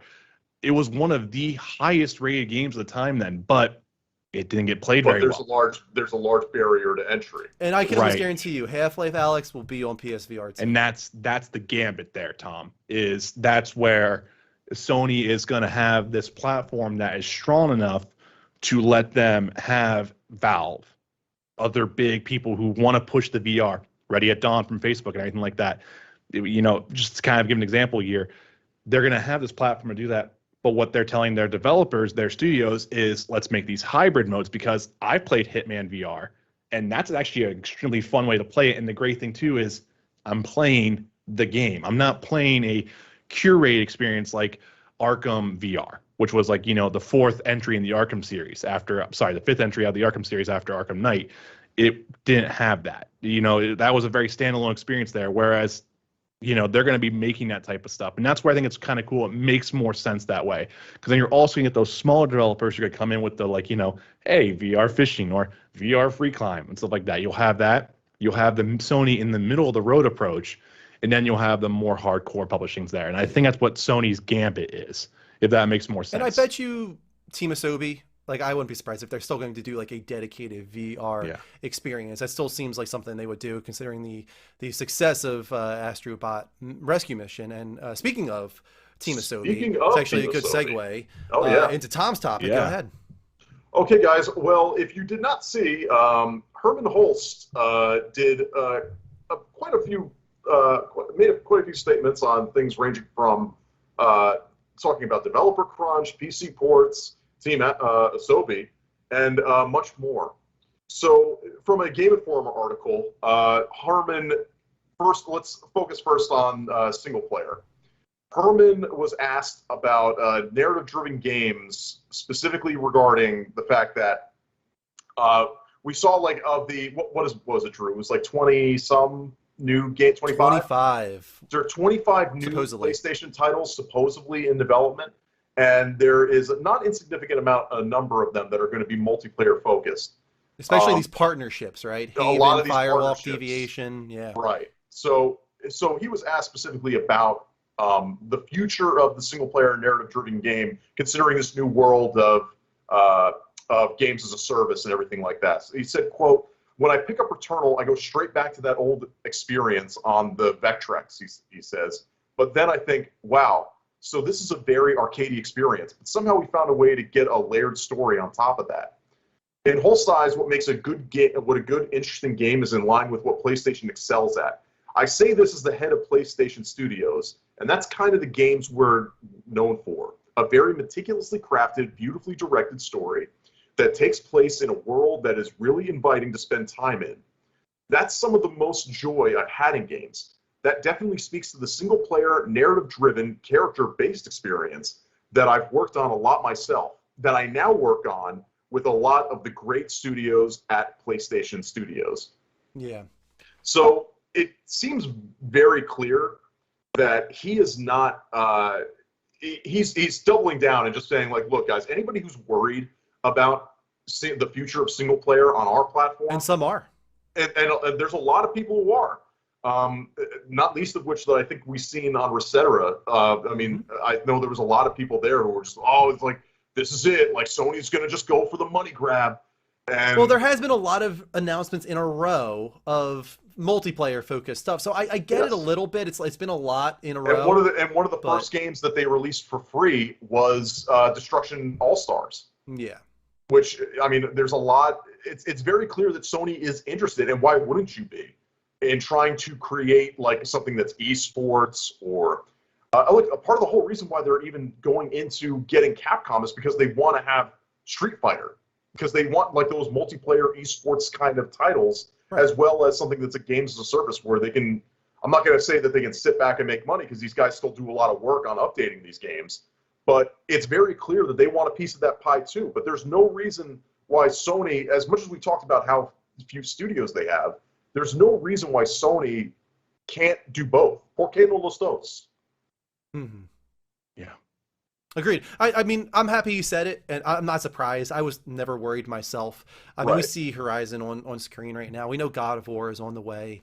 There's really so much we don't know about PlayStation right now. They got 25 games, and God, we don't know anything really of what they're working on. It's kind of crazy, and one of the reasons people are a little bit frustrated right now and impatient, because people want this event, because it's oh my God, they must be working on so many things, but they don't want to tell us yet. But it's understandable, especially with everything going on in the world right now. So people just need to hold on a little bit longer, and I think we'll see that the tried and true PlayStation formula is here to stay, Well, I think, most people who've followed this show thus far know me. I am very much in the camp of, and this is one of the few times where I'll say this, I would rather have nothing than be shown a trailer for a game that's not going to come out for 6 years, or get a title screen or or a logo or something like that. I don't need that. Resident said the same thing. Rather wait than have vaporware. Yeah, thank you, Evil Residents. Yeah. I can't stand that, and it's one of my biggest complaints with Microsoft conferences is that all we get, or we just get these promises that these games are being worked on, but we never see anything from them. Vince, go ahead. Yeah, well, I was just gonna say, I just don't understand people who are just constantly waiting for the next experience. Like, I have games to play. Like, so that's weird to me. Like, in the sense of like, oh, I need to know what's coming out next. I need to know. It's just like I played Returnal. Returnal was great. I played Ratchet and Clank. That was great. I'm playing Marvel's Avengers. I'm gonna play Alien Spire Team on Tuesday. Like, I'm gonna play Endwalker on November. Like, to me, it's weird. Like, I have my entire rest of the year already slot out, and people are like, "Oh, I have nothing to play." I'm like, I just don't get it. I honestly it's weird. do I not agree. get it. But I don't have as much time to play games as other people. But anyway, let's continue on. Let's talk about crunch culture a little bit. So, yeah, he goes on to, Holst then goes on to talk about crunch culture, and he doesn't hold back here. He says, I read quite a bit of coverage on the topic of crunch and crunch culture. And to me, I always think that's such a simplification of everything you need to do. I could easily say we don't do crunch, and I don't like crunch one bit, but that's not enough. It can be just as stressful for a developer to be underutilized as it is to be working too many hours, or to work on something that is not clear, or for a developer to join a studio and feel unseen, like they're at home and nobody knows what they're doing. There's so many problems and so many issues that impact the well-being of our staff. According to Holtz too, Team Asobi experienced like the care for members' well-beings. Herman, this is actually from studio and creative director Nicholas Duchette. Herman was there for us in the early days of Team Asobi as a careful mentor, making sure that we struck a good balance between work and personal time. I think he takes great consideration toward the well-being of his people. So this is a bit of a, I would say this is a different approach than what we've heard with Naughty Dog, with how they were dealing with crunch issues. Well, yeah, that's why they're on screen right now. Obviously, they're the ones that have the most work to do in that regard, and something that hopefully they are working on internally right now. We would certainly hope so. And Holst seems very. He comes off as genuine, that he very much is. And granted, I can't expect that he's probably like checking on every single studio and just being like, hey guys, how's the crunch going on over there? Are you guys doing it?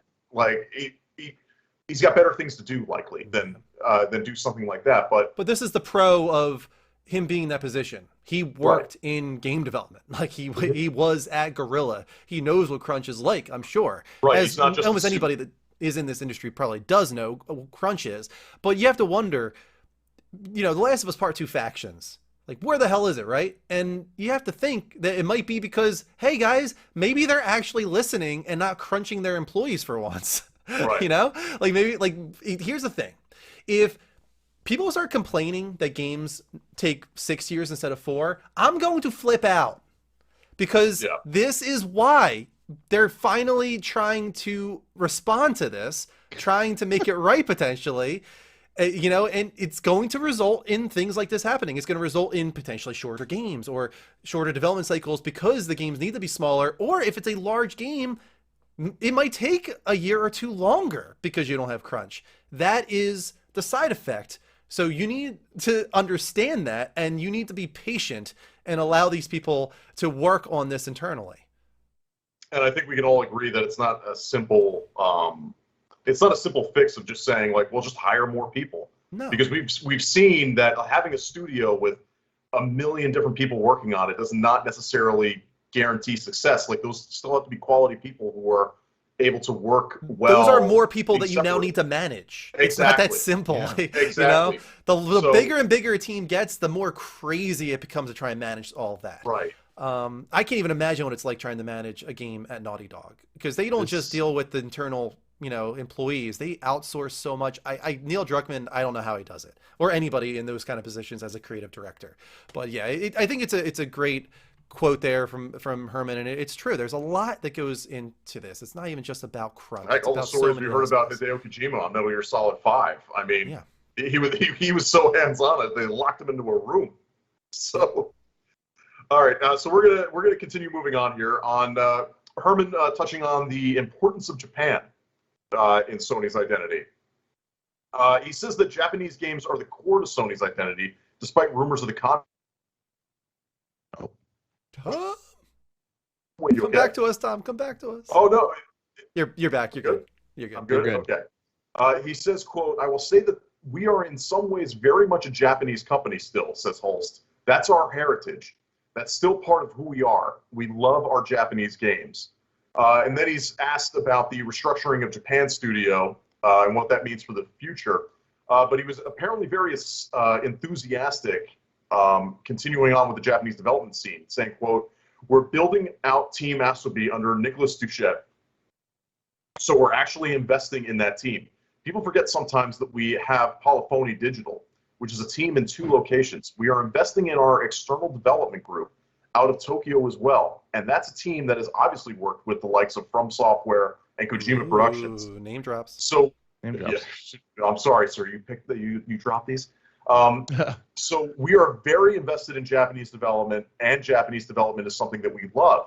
I think it's such a core part of the PlayStation identity that I can't ever see us shy away from Japanese or even Asian development.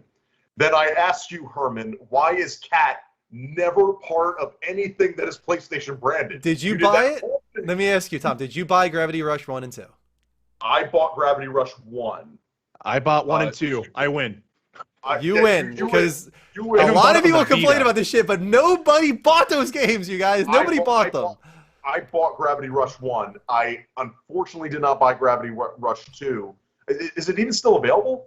I'm sure it is, yeah. Can I still buy it? Because there was something with that where they stopped, they discontinued The servers for timed events and for like a co-op. That wasn't a co-op experience. It was for that type of stuff was shut down, which everyone was all like, oh, but it was like, yeah, if only 20 people are playing it, there's no sense in keeping a server up. All right, Sorry. well, if it's still a playable game, then I will fix this, and as soon as the show is over, I will go and buy Gravity Rush. So one thing I want to point out again, I kind of mentioned already, but it is interesting that he continues. It's like the 3rd time now that he has spoken about From Software and Kojima Productions in interviews. So that's interesting, especially with the rumors that we're going to get to in a little bit about From Software.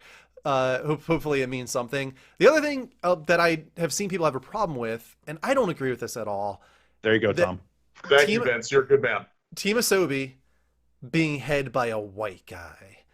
It's like, do you have a problem with Reggie Fils-Aimé? Like Doug Bowser? Come on. Don't bring Nintendo in here. They do everything like the same thing that Sony's been doing in Japan, but hey, they get a pass. So who cares? I don't get it. Reggie was the head of Nintendo of America. Like I don't understand what the issue is with that. But even Doug Bowser, is he involved with Japan? I'm pretty sure he's involved with Japan, isn't he? No, I mean, didn't he take over for Nintendo of America? Then tell me who's head of Nintendo Japan. All right, well, let's... Either way, though, it's a Japanese company. You know what I mean? And just because it's a Japanese company doesn't mean you don't have other ethnicities as higher-ups. Shuntaro Furukawa. I'm sorry, I'm butchering this. Furukawa. I apologize to you, Furukawa-san. My point being that Team Asobi doesn't have a Team Asobi of America, a Team Asobi Japan, or whatever. The point being that Japanese companies in general, like there's plenty with a white man, a white woman, a mixed race person. Like, it doesn't matter. It doesn't matter. It's still a Japanese company. There's still Japanese culture. There's still tons of people there from all different ethnicities, as it would be in any company. I just think that's a kind of a weird hill to die on myself. Especially when you have Polyphony and you have XDev, and it's just kind of weird to me. And just also Japanese game development has changed completely. Like the fact that people still haven't wrapped their head around that kind of boggles my mind. It's like, it's not a console environment anymore there. It's not a PlayStation 2 environment there anymore now. It is a portable, mobile dominated game market. Like, because that's what sells in Japan. That's why the Switch is what it is, you know? Yeah. It's just like, the whole thing's changed now, and Sony is restructuring and changing and evolving their entire strategy there, and it's just, it's gonna take time. Like, I don't get it. I don't Now, know. to that point, though, I would say that the one argument that I would have against that point is that you can still have a Japanese studio with the idea that you're going to be selling to more of a Western market, because there is still very much a Western. There's what the way that Persona 5 sold, the way that people still buy up Japanese RPGs, specifically why a lot of people get PlayStation is so that they can play more Japanese games like what's the one that just came out? Very anime game. Tales of Arise. Not Tales of Arise, but not the one that I was thinking of. But Those are all Juggernaut. There's a character action game that I'm thinking of. But those are all Juggernaut franchises held by their other third parties. So the point is, why would Sony want to sit there and try to make a Final Fantasy like when they have Square? They can go knock on a door and say, "Hey, Final Fantasy VII Remake exclusive, money." I'm not saying that they have to make their own Final Fantasy, and I'm not saying that it necessarily Scarlet Nexus. Thank you, Derek. I'm not saying that it has to be a Final Fantasy like, or it has to be something else, because look, I brought up Gravity Rush. Gravity Rush was a wholly original title. Granted, it didn't sell much, but I would also argue that the marketing for it wasn't that great. I would say that there's definitely something there where I'm sure there are more developers like, say, Kojima in Japan who want to try and make these large single-player experiences that Sony is known for, that Herman touched on at the top of this topic, that would love a chance to try and work on something like that, but with their own spin on it. So I think that there's still something to be said about having a Japanese studio house that is still making games that you're not necessarily gearing toward the Japanese audience, but still has the flair of a Japanese developer. Yeah, I understand what you're saying. Yeah, for sure. We're kind of falling behind here. I don't want to rush you along, but let's just go right to bullet point number 3 here of this next one. We knew that this was going to be one of the bigger topics. Yeah. Okay, we're going to finish off on. Oh no, we're not finishing off. I apologize. We got 2 more topics, real quick. I'll run through this pretty quickly. So on games in development, as we mentioned previously, he has 25 titles. We have 25 titles in development, over half of them being new IP. He wants to develop a wide variety of games. They're truly a global organization developing games in Japan, Europe, and America. I want the games to be both bigger and smaller and in different genres. Nice. Which is pretty much, there's nothing wrong with that statement. No, that's great. There's a lot more that we've got in store that's still unannounced. We have discussed a new partnership with Jade Raymond's New Haven studio. I met with her and some of her team, and I'm really excited about what they're working on right now. And then Holst looks into the future, and he still sees Sony's exclusives as being a big part of it. So don't expect core franchises to jump ship to Xbox Series X or S. However, there is a chance that some titles to appear on PC sometime later, like we saw in Horizon Zero Dawn and Days Gone. Quote, the one exception to the rule, that was MLB The Show. And this is something that was very important to me that I brought up several shows ago. I think what people have to realize is that it's actually MLB Advanced Media that's the publisher on Xbox. So it's not us.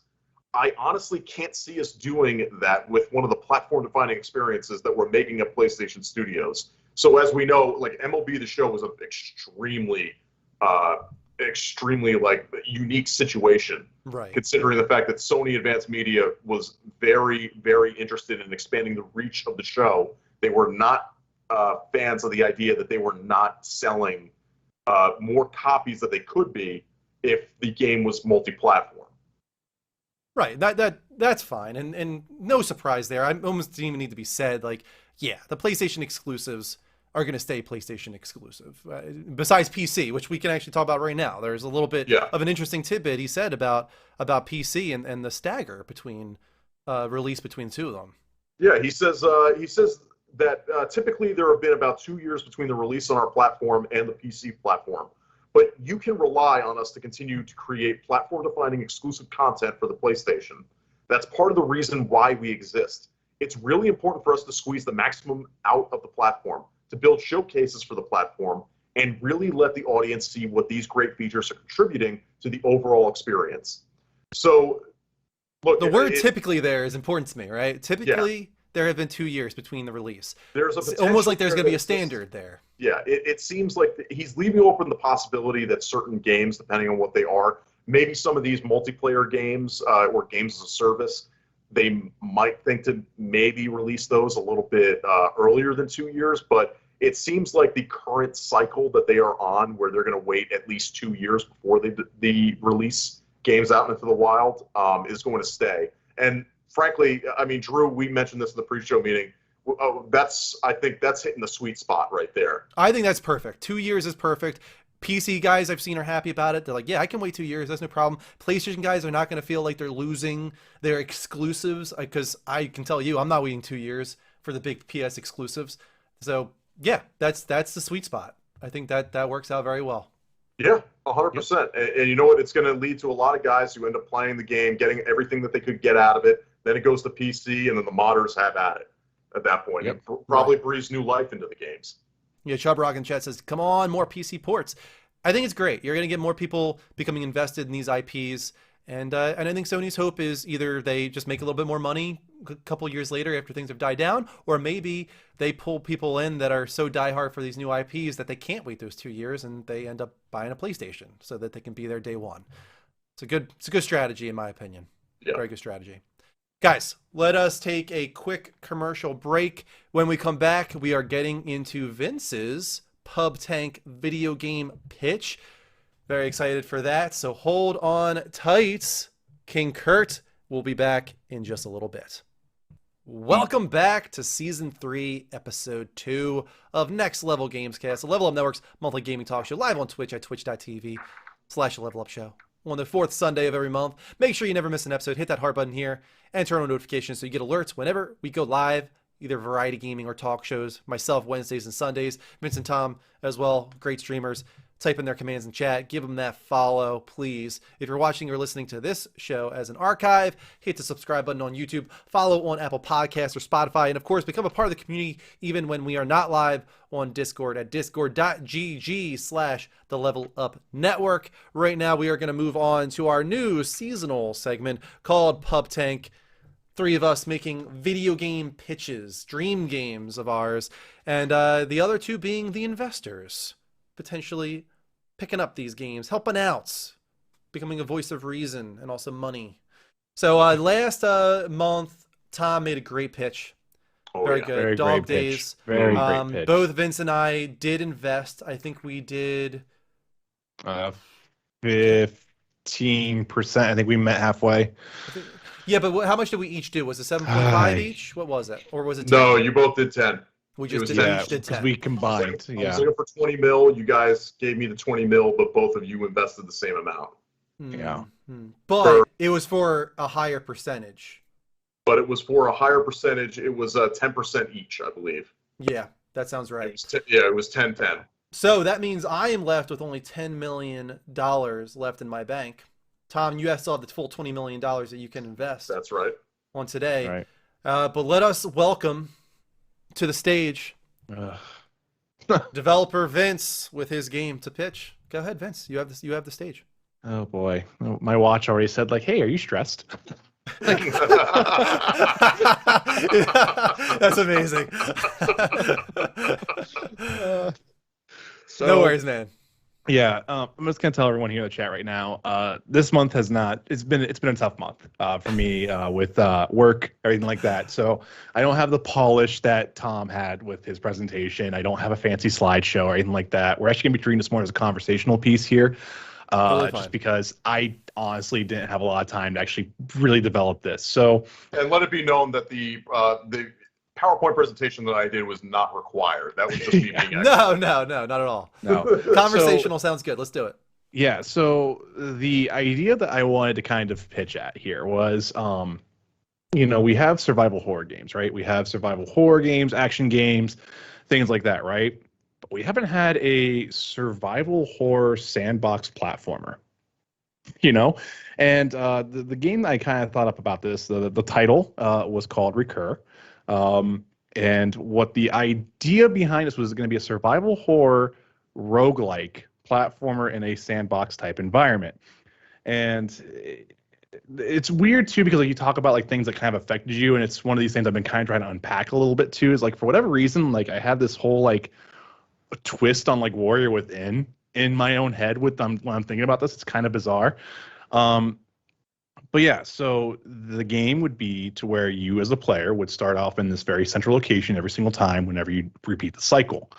And the other change that I would have here is there wouldn't be, it isn't like a resource management game or anything like that. You are going to be going through this fortress, this towering structure of just towers over you. And the idea is you want to go through this environment, and there is this entity, there's this antagonist, there's this force of nature that is constantly hunting you. There's no scripted moments here or anything like that. It is the moment the cycle resets, this is dropped somewhere else. There's an AI module watching this thing and teaching it and learning and trying to track you down while you interact with this environment. And Is that monster called Chaos? that monster is not called it's Chaos. the Tower of Babylon. Oh God, the Tower of Babylon. Yeah, God, that was so terrible. No, so the what I had kind of thought up for this antagonist name was the Echo. Is kind of what I had here. It's a cool. powerful big force. It's unstoppable by the player aside from like key moments in this narrative type thing. And like I said, dictated by an AI module designed So it to can't be defeated. This is just like a looming force. This is a force of nature. It's like a Mr. X kind of in a way. Yeah, this is something a nemesis, where like, if you will. Right. But the thing like what about this too is like again, this isn't scripted in the sense of like, oh, okay, I know it's going to be here in this room, or I know it's going to be this or anything like that. No, this thing is kind of more like the Alien from Alien Isolation sense of like, it's when it's in the environment, it is actively hunting you down in a sense of like, it's using environmental factors. It's seeing like, was this room shuffled through or anything like that? Or like say like, in a puzzle or something like that, you have a chandelier that falls down, it creates this big booming echo. Congratulations, you have now alerted the area of this entire fortress of like where you're at and everything like that. That's kind of where things are going there. And there's smaller enemies too. They're going to be called reflections, and there's kind of some broken up cycles here about them. Like they have some dynamicism to each cycle, each with a core ability to affect either the player or the location. And I had some cool names for these, like distortions, shimmers, ripples, and remnants. So like these would be kind of more enemies that could technically be defeated, but they're kind of there more as obstacles in this whole platforming type deal. Does that make more sense on what's going on here? I'm definitely getting like a Control vibe in a way. Sort of. Because instead of it being like this, agency, it's a fortress that you're climbing. And I'm trying to understand like where the rogue like element comes in. So the thing is, like when you die, you get start right back to the very start. Okay. Okay. That's where you're going to go because do you retain anything?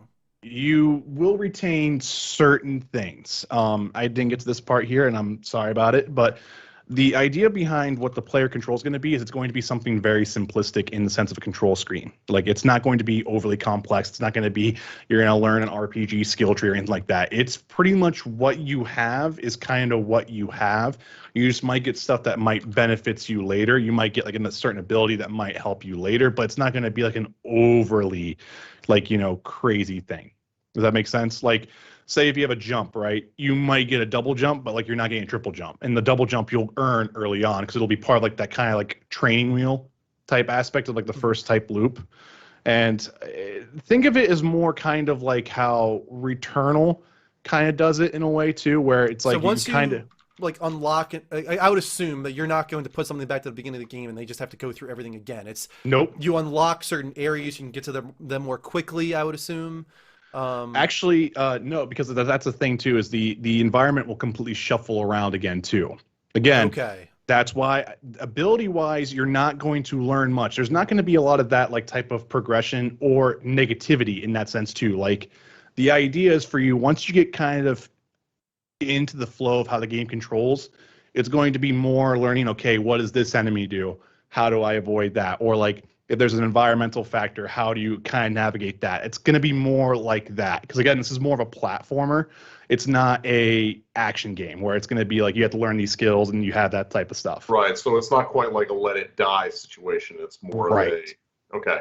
Yeah, it's so like the other thing too, like for like a roguelike example, Drew, like you played Hades. Sure. Yeah, Tom, you played Hades. You know how Yeah. most roguelikes have you choose a room to go to the next one, right? Right. Return was the same thing, right? Yeah. The part of what I would like to do with this game with the environmental design is be to where how can you solve a puzzle in the room, or like think of it as this way. I talked about like the chandelier aspect, right? Whereas like if you jump on it, it's gonna break, right? So that's gonna alert the echo to where you're at if it doesn't know where you're at, you know?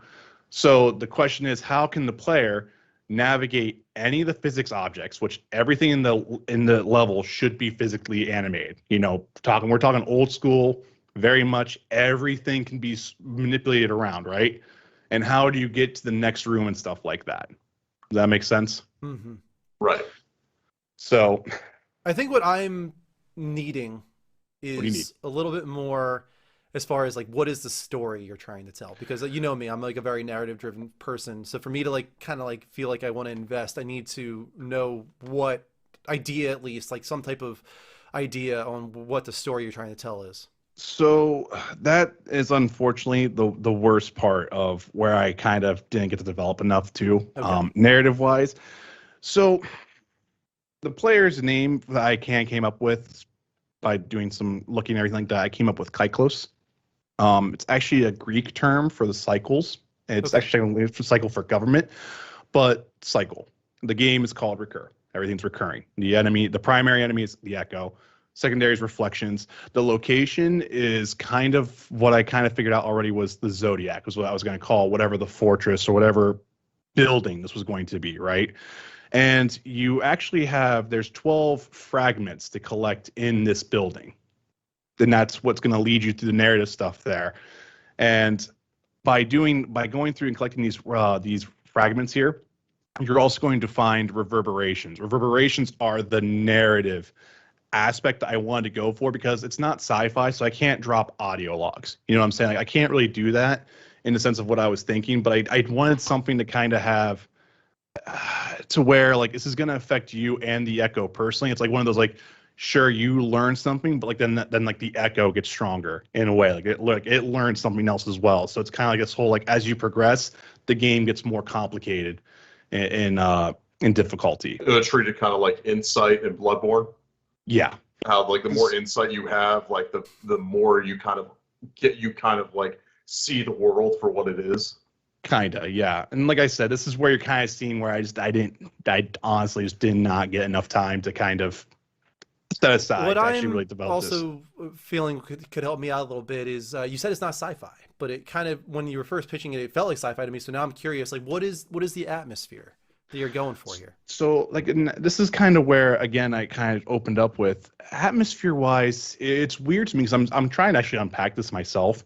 I don't know why this is kind of where I'm going towards, but it's Warrior Within, Prince of Persia, Warrior Within. It's like Okay. that type of environment, very much ruinistic, but at the same time pristine. It's got like this kind of like isolation.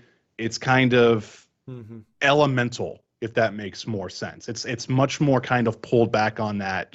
Somewhat minimalistic, and in that way it's sort of maybe even disturbing or isolating. Right. Yeah. And that's the thing too, is like even from like a music standpoint, like there wouldn't be like normal music. It would be a very industrial, very heavy sound. And it big would be Trent Reznor vibes. So it would be a very also dynamic score, taking again like some cues from like what Alien Isolation did, everything like that, like very dynamically mixed to where like certain elements might have their own cues that play out. The echo starts hunting you. The music gets more and more oppressive. The chase happens. That has its own unique feel. And it's like as if you pull away, you know, the music starts to slow down. Everything that is kind of what. Is this a game that wants to have a strong narrative, or is this really about like Returnal? I know Returnal has a narrative and all, and it's not a solid narrative, but is it really more about like the combat, the loop, the gameplay, just feeling right, or do you want it to have like a really strong story? So I think I want a story there, but I think it's going to be definitely not much more. I want something that has people think in a way, but like there should be enough of like almost I'm sorry if I'm not saying the right term here, like a literal sense, in the sense of like, you know, think about it. Kyklos, it's the cycle. the zodiac. That's 12 points on the zodiac. It's that circles around. That's the circle of the earth, like around the earth and everything like that. It's the signs of how people dictate their lives and everything like that. The echo, the echo is consequences of your actions inside this environment. You also have reverberations on there's something there, and I just unfortunately I just can don't have feel it because everything it's down. such a you thing, right? In the same way, like my game, obviously when I pitch it next month, you guys will be like, oh my god, it's inspired by Final Fantasy and Shadow of the Colossus, and it's like obviously because those are the games I love. And Right. when we hear your pitch, it's like, okay, I see Returnal, I see Control, I see Death Stranding, even like a little bit. Like Yeah. you can tell it's a you game. Like I know what you're going for because it's based on a lot of the influences in games that you love. So I can get it. I can get what you're going for here. It's tough because I am such a narrative driven Right. person. For me to want to invest a lot, and if I were to invest a lot, it honestly would be for me to be that person to develop the narrative with you. I would want to make something that is compelling in that way, even if it's a show don't tell kind of thing or something that's more in the background. Like that's how important that is to me. Right. Do you have an amount that you're asking for? So, the one thing I didn't really talk about, you think about it, it's going to be completely dynamic music. It's going to have an AI module sitting on top of the entity that is the echo that's following you and everything like that. So, I mean, that's development there too. Everything is entirely physics based. There's going to be, what's the term? Shit. The animation system that Last of Us and Front Runner use. Motion matching. Motion matching. But physics, momentum, all that stuff is super key important to how this game is going to feel. I mean, it's parkour. Art direction would likely go with that as well, right? Right. So again, the ruinous aspect of it kind of makes it simple. So it's likely not sci-fi. So it's not going to be bright and neon. It's not going to have that type of stuff for it. It's going to be more elemental stone, but you have overgrowth, you have that type of stuff.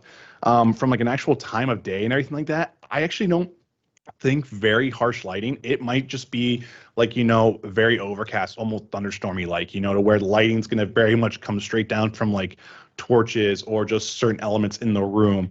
Another kind of idea that kind of popped in my head today was I was thinking about because it's horror in a way too. How about one of these, whenever you reshuffle through, what happens if one of these rooms is completely dark, but the echo gives off this light? So you have to kind of navigate this room, but also stay out of the echo's light. You know what I'm saying? There's kind of this, it's this, and that's the problem. It's also trying to retain this survival horror aspect of it, but also at the same time, not get so far in a way to where it's frustrating for people who don't want to play it. That's kind of what some things that happen with Outlast or whatnot, to where Outlast 2 was very well known for that, to where it kind of got in the way of people playing. That's not what I want with this. I want this to be something to where a lot of people can pick up and play it still, but I want this kind of to have that kind of oppressive feeling to where going through the next room, you don't know what's going to happen coming through the next room. Is that going to be an easy puzzle? Is that going to have a couple enemies in there and everything like that? That's just, it's one of those things. Like I said, I'm getting the vibe that this is something on the scale of Returnal, where people wrongly, in my opinion, claim that wasn't AAA. It just because of sort of the atmosphere and the more and the structure of it, right? Right. I'm kind of thinking what are you thinking here? $75 million production budget, something like that? I mean, I think that would actually probably be on the low end, because this is going to be cutting edge technology, I think. That's going to be the thing. If it's going to be AAA, it's going to be because of the technology and everything built behind it to power the game through. Okay. And from a narrative standpoint, that's the hard thing too. How do you explain all this? How do you have that's another thing too. Are we doing English? Are we doing a custom language? That's another thing too. I don't have that kind of idea quite yet, but that's where stuff's going to come up. And again, this entire structure reshuffles. It's not where certain areas are the same. It reshuffles everything. So this is a Rubik's Cube of Rubik's Cubes. And that's going to be the cool thing about it. But again, that's going to require a lot of these rooms have to be designed to take part of that. You have to design that flow to where you can't have a broken room and everything like that. There's going to be testing involved with that. The AI behind the echo can't be too punishing, like Hello Neighbor, where it just, you can't win because it decides to cheat all the time. But it can't be so dumb to where it's people can breeze right through it. And with motion matching, with an AI kind of maybe also watching the player movement to make sure the correct animations play, to have this constant flow to where there's no intimate lag or any any disruption to that, that's going to be vital too. It's a platformer, and a platformer can't really succeed if it gets away, if stuff gets in the way of that. You know what I'm saying? Yeah. So I mean, 75 would probably be on the low end. I don't want to say above 110 million though. I think that's way too far out. It's like somewhere within 100 to 75. I think it would just depend on where the technology and how far that gets pushed. Tom, what are you feeling? Is there enough for you to grab onto here? There's definitely something there. There's a there there. I'm definitely I'm interested to see where Vince would go with this. I'm curious. Do you have any ideas about post-launch content, or is your plan to just stand alone this thing?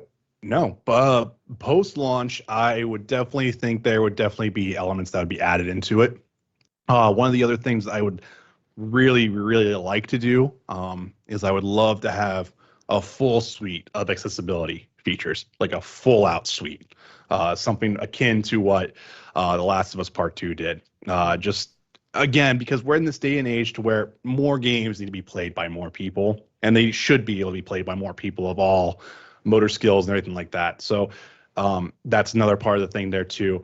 For like post-launch though, I think more events. I think there'd be a really cool way of dressing up the event, like the area, like even for fun stuff. There could be a cosmetic pool as well for the main character, because the main character, I think is kind of either genderless or something like that. It's kind of like a stand-in for the player. So it's not male, it's not female. Maybe there's an option for both if you want to choose what it is, but there could be that type of stuff too.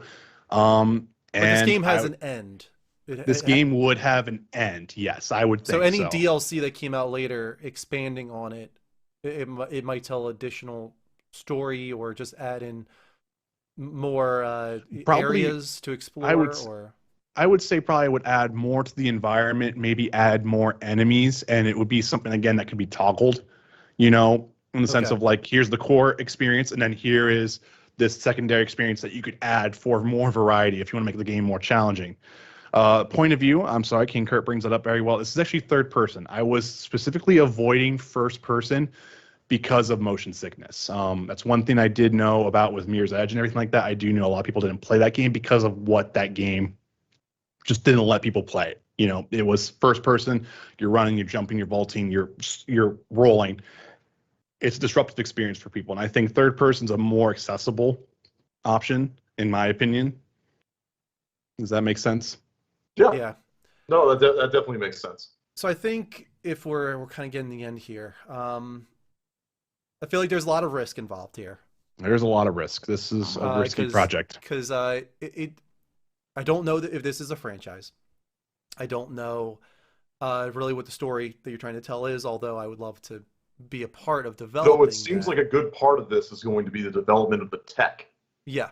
I do say, and that's something that personally I wouldn't be that involved in or want to be a part of. I would want to be a part of developing this into something that has a great presentation and a great narrative, and something that stands with the mechanics and the world that you've built. So for that reason, I think that if I'm going to invest, it needs to be with the stipulation that I am a narrative lead on this, Vince, with you. If you're willing to allow somebody to have that type of power over your narrative. And considering the risk involved, I'm going to want a pretty high percentage on this. I would say I'll give 5 million. But I'm going to want 20%. Tom, you have anything you want to say? Well, I would say, Drew, if you're going to say that, and now if Vince were to take your offer, I think it behooves you that before we open this up to the rest of everyone to decide what game they would be interested in, that you would actually have to craft a narrative for this game. Yes. You can't just say that you're going to craft a narrative and then leave it for the fans to do. Yeah, I'll tell you. I don't know. Here's the thing. I'm going to be completely blunt with you, Vince. You know how I am. I didn't like Control's narrative. No, I In know. some ways, I didn't like Returnal's narrative. So you know where I Yep. go with this kind of thing. So I might not be the right fit for you, in the way I like my narratives to play out. But I'm somebody that likes a little bit more closure. I'm fine with ambiguity. Don't get me wrong, fine with ambiguity. But um, I'm not somebody that wants to overburden your game either with more narrative than combat. I'm not going to put 4-hour cutscenes in there, or even 10-minute cutscenes in there. I'm not saying that either. I want the narrative to be a part of the world. I think in this case it's not one where it's a bunch of cutscenes. I think it is something that is show don't tell. In your case, it feels like that's the kind of game where the narrative is a lot of world building, a lot of that going on. So don't worry about that. I don't have that in mind to overload your game with cutscenes. But yeah, to be blunt, you know the No, kind of stories that I like. So I know, and that's it's a weak point for me, narrative. So, in the same time, I think it's actually kind of a fun challenge because, like, can you really make a narrative in the sense of something for like someone like you? I don't but know. Tom, please, if you have a better offer for him. Better offer. Well, I think that I would give Vince, because I do think that there's something there. Uh, there's a little bit of me that's interested, I would say, in the technology that comes with that game. I would be interested in how that potentially gets licensed out for future games. But for the purposes of for this pitch and what we're trying to do here, I would say that Vince, I would probably put up, I would say about 7.5 mil for a 15% stake in your game. 7.5 for 15%. I'm going to give you 7.5 because I'm basing it a lot on because there's still obviously a lot there. There's a lot of risk for me, Yeah. given that there's not a lot there. So I'm just trying to protect myself and my investment. I don't want to give out too much. I do believe, Vince, because I trust you in the tech. I'm very interested in it. But I feel that there still needs to be some work done with that. I think that you are capable of coming up because I generally like what you've come up with thus far. The idea, I love the names of the enemies that you came up with. I think that shows to me, at least, that given time and given the proper mindset, you can definitely come up with story elements on your own. I'm not going to try to push anything onto you. But I'm very much interested in the tech, and I think gameplay-wise is probably going to be the big selling point of this, even over narrative. I'm going to be completely honest with you. I'm not going to counter to that. He has valued you higher than I have, clearly. 7.5 with a lower percentage stake in the IP. So that's totally. I'm just going to stay where I am. Where my head is at. I'm somebody that wants to help you develop the narrative. So I still believe with Drew's pitch, I still believe that he needs to actually develop a story for you that needs to be presented to our audience when it comes time to present these games to them for them to vote on. I think if he's saying, he can't just say that he's going to help you with the narrative. He actually has to present a narrative for your game. So, I mean, oh shit! I feel like parents are arguing over me. I don't know what to do. He said 15%. I said 15. Yeah. So it's not. I'm not. So I'm if we're doing the perfect. math, Tom has valued your game at $50 million.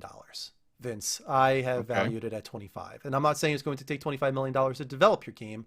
I'm just saying that there's a lot of risk involved here. So Because Vince, Drew, you're how much were you saying? I said 5 million, and I want 20%. I think I said 5 million and 20%. Yeah. Yeah. Okay. And then, so if I take your offer, Drew, you're going to present the narrative to the I'm chat going to here? work with you. I'm going to work with you me. to develop the narrative. I would be the narrative lead, but of course, this is still your game. I will be working with you to develop the narrative.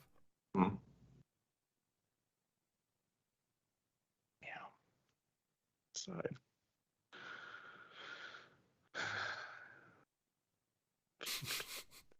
God. I wanted to make this interesting for Vince. Tells me it's just Resonance is 100% right. He's 100% right when he says that.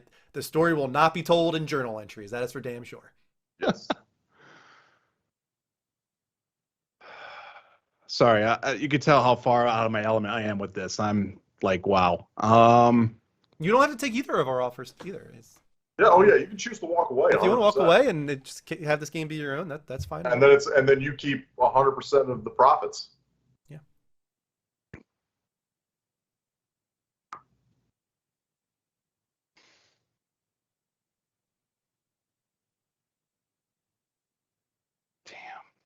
Damn. All right. I'm gonna say this. I am gonna not take either. I'm Okay. gonna actually work on this. Okay. Because I That is feel fine, yeah. like I could do this, and I don't want to put you guys on the spot on that, You have considering I 1 kind of month. dropped the ball here. Yeah, I got 1 month. I'll figure it out. I will figure it out. But nah, I think I'm very interested then. Now you got it. Now you got to come up with a No. narrative, man. Now you got to come up with I- all the good. details. Yes, you will, because I think what is then owed to the community for when this comes out is that you'll likely do another presentation. I would think that at least you expand on the narrative, because we're going to have this. This is going to be locked in. So if people want to watch it again, we can cut this up. Right. Or I think that maybe we do that during like a next level direct or something. That'd be cool. Like, hey Yeah, guys, if you want to hear use of the Vince's second pitch, Yeah. we'll this do would that be during that'd next be a level good direct. use of the direct. So Yeah. we're going to give you a little bit more time there, and you can definitely come up with a narrative at that point. Cool. All right. Yeah. All right. So, all right. Thanks, I guys. admire Just your don't commitment. Be Hassan. Yeah, don't be a son. Okay, I'm gonna make sure I print that on my wall. Don't I be admire Hassan. your guts and your balls, man, to do this on your own. We all know that I got the narrative chops, man, and you turned it down. I know, but you're gonna be kidding. busy with your pitch Yeah, honestly, here, so. you're doing me a little bit of a favor because Yeah, so I've everyone's got enough on my plate I as actually it is. wanted a little bit of that. Where Drew now all of a sudden he's got to work with you now on something. Yeah, you're doing me a little bit of a favor there, so it's okay, All right. But no, you got a promising start. I am very interested to see where it goes. I hope that you don't get overburdened with work and you can focus on this a little more and Yeah. fine tune your ideas. Because I think there's something there. You definitely have a lot of elements. You just need to kind of bring it all together, and Yeah. we'll see that very soon. Right now, though, let's wrap up this show, guys. Of course, we have one thing left, and that is the speed run. I'm so confused about all of this. At least it seems like you're having fun. It's all role play, Farsighter. Yeah. If it's not obvious, none of these games are ever being made. It's just fun. It's just it's an improvisation in a lot of ways. Just fun to see what we would do if we had the power. Yeah. If we had the power to make a video game, what would be the video game that we would like to play? Yeah. I still think it was funny that my watch said, "Hey, are you stressed?" That is hilarious. That got a good laugh out of me, man. That was good stuff. Oh yeah. All right, guys. Speedrun, of course, we go through a lot of those other stories that are a little smaller, but we got a lot of good ones this month too. So let's spend some time here. We're gonna try and get through 17 stories in about 25 minutes, starting off with a couple of delays. Let me actually switch to video real quick. Switch to video and let's go. First up in delays, Life is Strange Remastered was delayed. Was supposed to launch on September 30th for PC, PS4, PS5, Xbox Series XS, the whole deal, Stadia as well, and Nintendo Switch port was going to come at a later date. Well, now it's been pushed back. All of these platforms coming out early 2022. Of course, they brought up COVID. They brought up crunch. All good reasons. Yeah. Take your time. No reason. Of course, they still have Life is Strange, True Colors coming out, so they've got that they need to focus on. So it makes sense that they would push back the remaster a little bit, give a little more focus on their new title coming out this year. That being said, Life is Strange, True Colors on the Switch has also been delayed. Still planning to arrive this year, but for some reason that one is not going to arrive with the other versions of Life is Strange True Colors. Beyond that, we also have Goodbye Volcano High, a game that was revealed during the PS5 event. Looked kind of cool and quirky. They have delayed as well. They said kind of goes without saying, but making games during a pandemic is hard. In addition to global events, 2020 saw us rebooting the narrative of our game. You can read more about that in the thread. So they are rebooting the narrative. Those two factors have delayed our release timeline. So we are making sure is by now is an expected announcement. Goodbye Volcano High will be a 2022 title, no longer a 2021 title. We love the community that we've fostered through developing Goodbye Volcano High, and we hope it isn't too much of a bummer to have to wait a little longer for the Dino drama. Here's it up on screen. It looked like it looked like a cool little indie title. We don't really know a lot about it yet, but you know, you got these like dinosaurs in a high school setting with playing, you know, in a high school band. It's got good vibes. I like what's going on there, but we'll have to wait and see what this one's all about when it comes out next year. Definitely like animated Netflix original series. Yeah, yeah, for sure. PlayStation 5 is no longer being sold at a loss. That is good. specifically the $500 disc version, already being sold for a profit. The $400 digital version still being sold for a loss, but according to reports, that is being offset by margin-rich hardware like peripherals and the PS4, of course, which is still selling. Although, my God, man, it kind of feels like they are letting it die. PS4, in a lot of ways, just no price drops. God, still at this point, no price drops. Yeah, I mean, look, if people are still willing to pay for it, then why drop the price? Yeah, it's pretty crazy. A lot of PS5 news, a lot of PlayStation news in general. We got a lot of rumors going around. One of them we mentioned earlier, From Software might be developing another PS5 exclusive. Herman Holst name dropped From Software and Kojima Productions when they were talking about XDev, because XDev typically works with third parties. Yep. Bloodborne is a perfect example of that. So the Game Post writes, during the latest episode of the Xbox Era podcast, Nick, co-host of the podcast and a reputable leaker, revealed some more details about the PS5 exclusive, saying that Miyazaki, creator of the Souls games, is on this project. The below details have been sent to Nick in a Discord message saying, quote, deal-wise, it's pretty much identical to Bloodborne and Demon Souls, as in Sony owns the IP, but it's made together with, obviously, From Software and Sony XDev Japan, which is former Sony Japan studio. Miyazaki is on it. It's not Bloodborne. It's not Demon Souls. It's an entirely new IP, but he says it's more Souls-like than Sekiro and Elden Ring, which a lot of people will say those are Souls games too, but I think he's specifically saying like it's like Demon Souls. It's like Bloodborne. It's not open world. It's not character driven in the way that Sekiro was, where you don't have all these builds. You know, in Sekiro, one of the reasons it was so difficult actually is because of that. Like once you got stuck at a boss, you couldn't go grind and level up. You just had to learn how to play the game. You had to improve your skills. You had to, almost as if you needed to get good. Yes, literally, you needed to get good at Sekiro. So it's going to be more Souls-like. But I mean, God, come on. I hope this is true. Please be true. This would be huge for PlayStation. Oh, sure. It would absolutely. upset a lot of people as well. Very much upset a lot of people. But this would be a huge bolster. Well, the question is, who's it upsetting and why? Because they wanted to be because I know it would upset me because I want Bloodborne too. No, it would upset Xbox gamers and anybody else that wants to play this game and won't be able to because it's on PlayStation, which I can understand. Right, but I mean, exclusive define a console. That's what this is all about, right? We've got Sly Cooper up on screen because this is also rumored right now to be making a return. Wipeout as well. Same person, Nick Special, Xbox Era creator, for whatever it's worth to anyone. He says, I've heard something similar. I didn't hear Sucker Punch were doing it. I just heard someone was making Sly 5. I guess Sucker Punch would make the most sense, but I keep being told not them. You know what? Screw it. I'll risk pissing somebody off.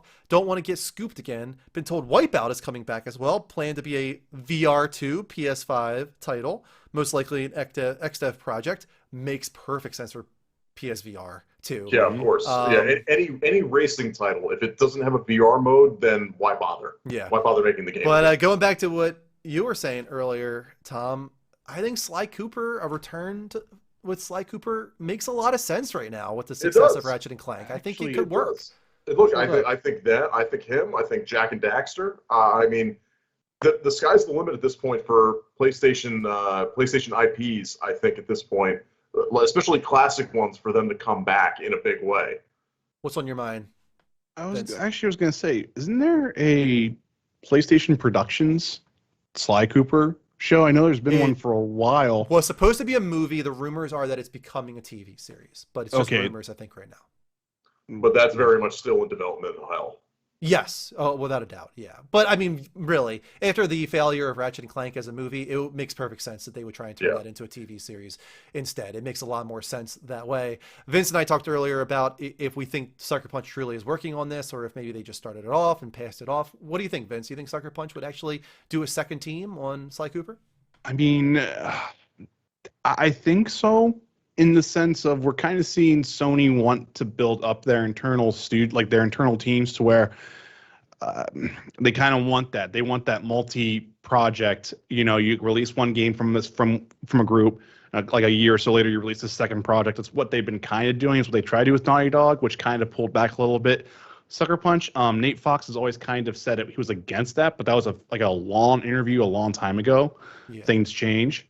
And plus, you know, Legend is being worked on a smaller team as well within the Ghost of Tsushima development team. So makes me wonder if there's definitely something there.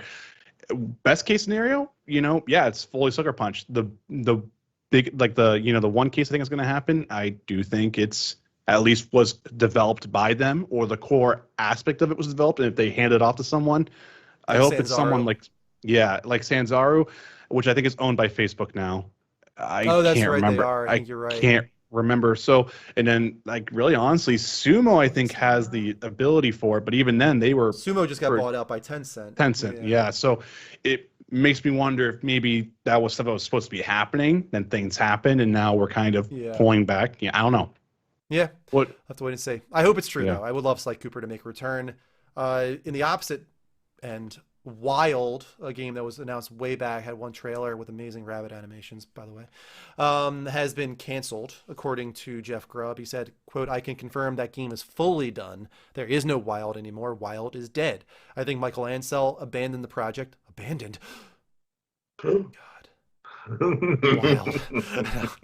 He's not working on it anymore. The project got shut down. The team that was working on it was looking at maybe trying to stay together and work on other projects. I don't know what happened with that, but they were like, "We're not working on Wild anymore, but we do have a lot of talent here, so maybe we can work on some other stuff." Who knows if it's still going to be on PlayStation? But no surprise. That game has been forever, you know, in silence. It should have been surprised too whenever Ansel got outed as a complete douchebag. You know, douchebag. And plus, yeah, Beyond Good and Evil 2, right? Where the hell is that? I mean, that's the thing. Like, there's no way you're multi-managing both those projects. More rumors. Based on Sony's acquisition officially of Crunchyroll, it has gone all the way through. They own Crunchyroll now. And there's rumors of a PS Plus upper tier incorporating that sub. Eurogamer writes there are also plans to potentially offer Crunchyroll as part of a more expensive premium PlayStation Plus offering. If they were to do that, do you think they would only add Crunchyroll to it? No, I think it would, because they're likely going to be rolling in Crunchyroll to Funimation. It will likely be a Funimation Crunchyroll. Oh, well, yeah, I mean that as well. But do you think that's it? Do you think it would just be those streaming services added in, or do you think they might do more? I think so. I don't think they have any. They don't have any need to follow in. I think specifically when it comes to the anime fandom, it so closely links into the video game fandom that to me it only makes sense to keep it at Funimation. You don't need anything else, and there's going to be plenty of people who are going to go and pay for that extra tier if that ends up being the way that they do it. I mean, I'd be interested in doing something. I think it costs about $80 a year for Crunchyroll. Yes. For Crunchyroll, yes. So, and granted, you already pay $60 for your. So they would likely be doing this at a loss.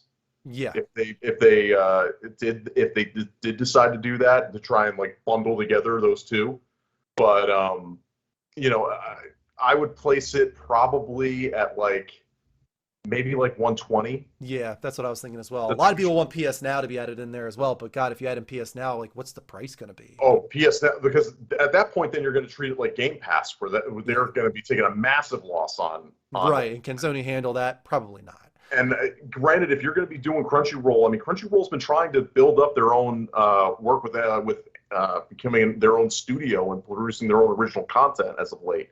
I mean, granted, they've been outsourcing more to Korean animators, but I mean, we'll see. We'll see.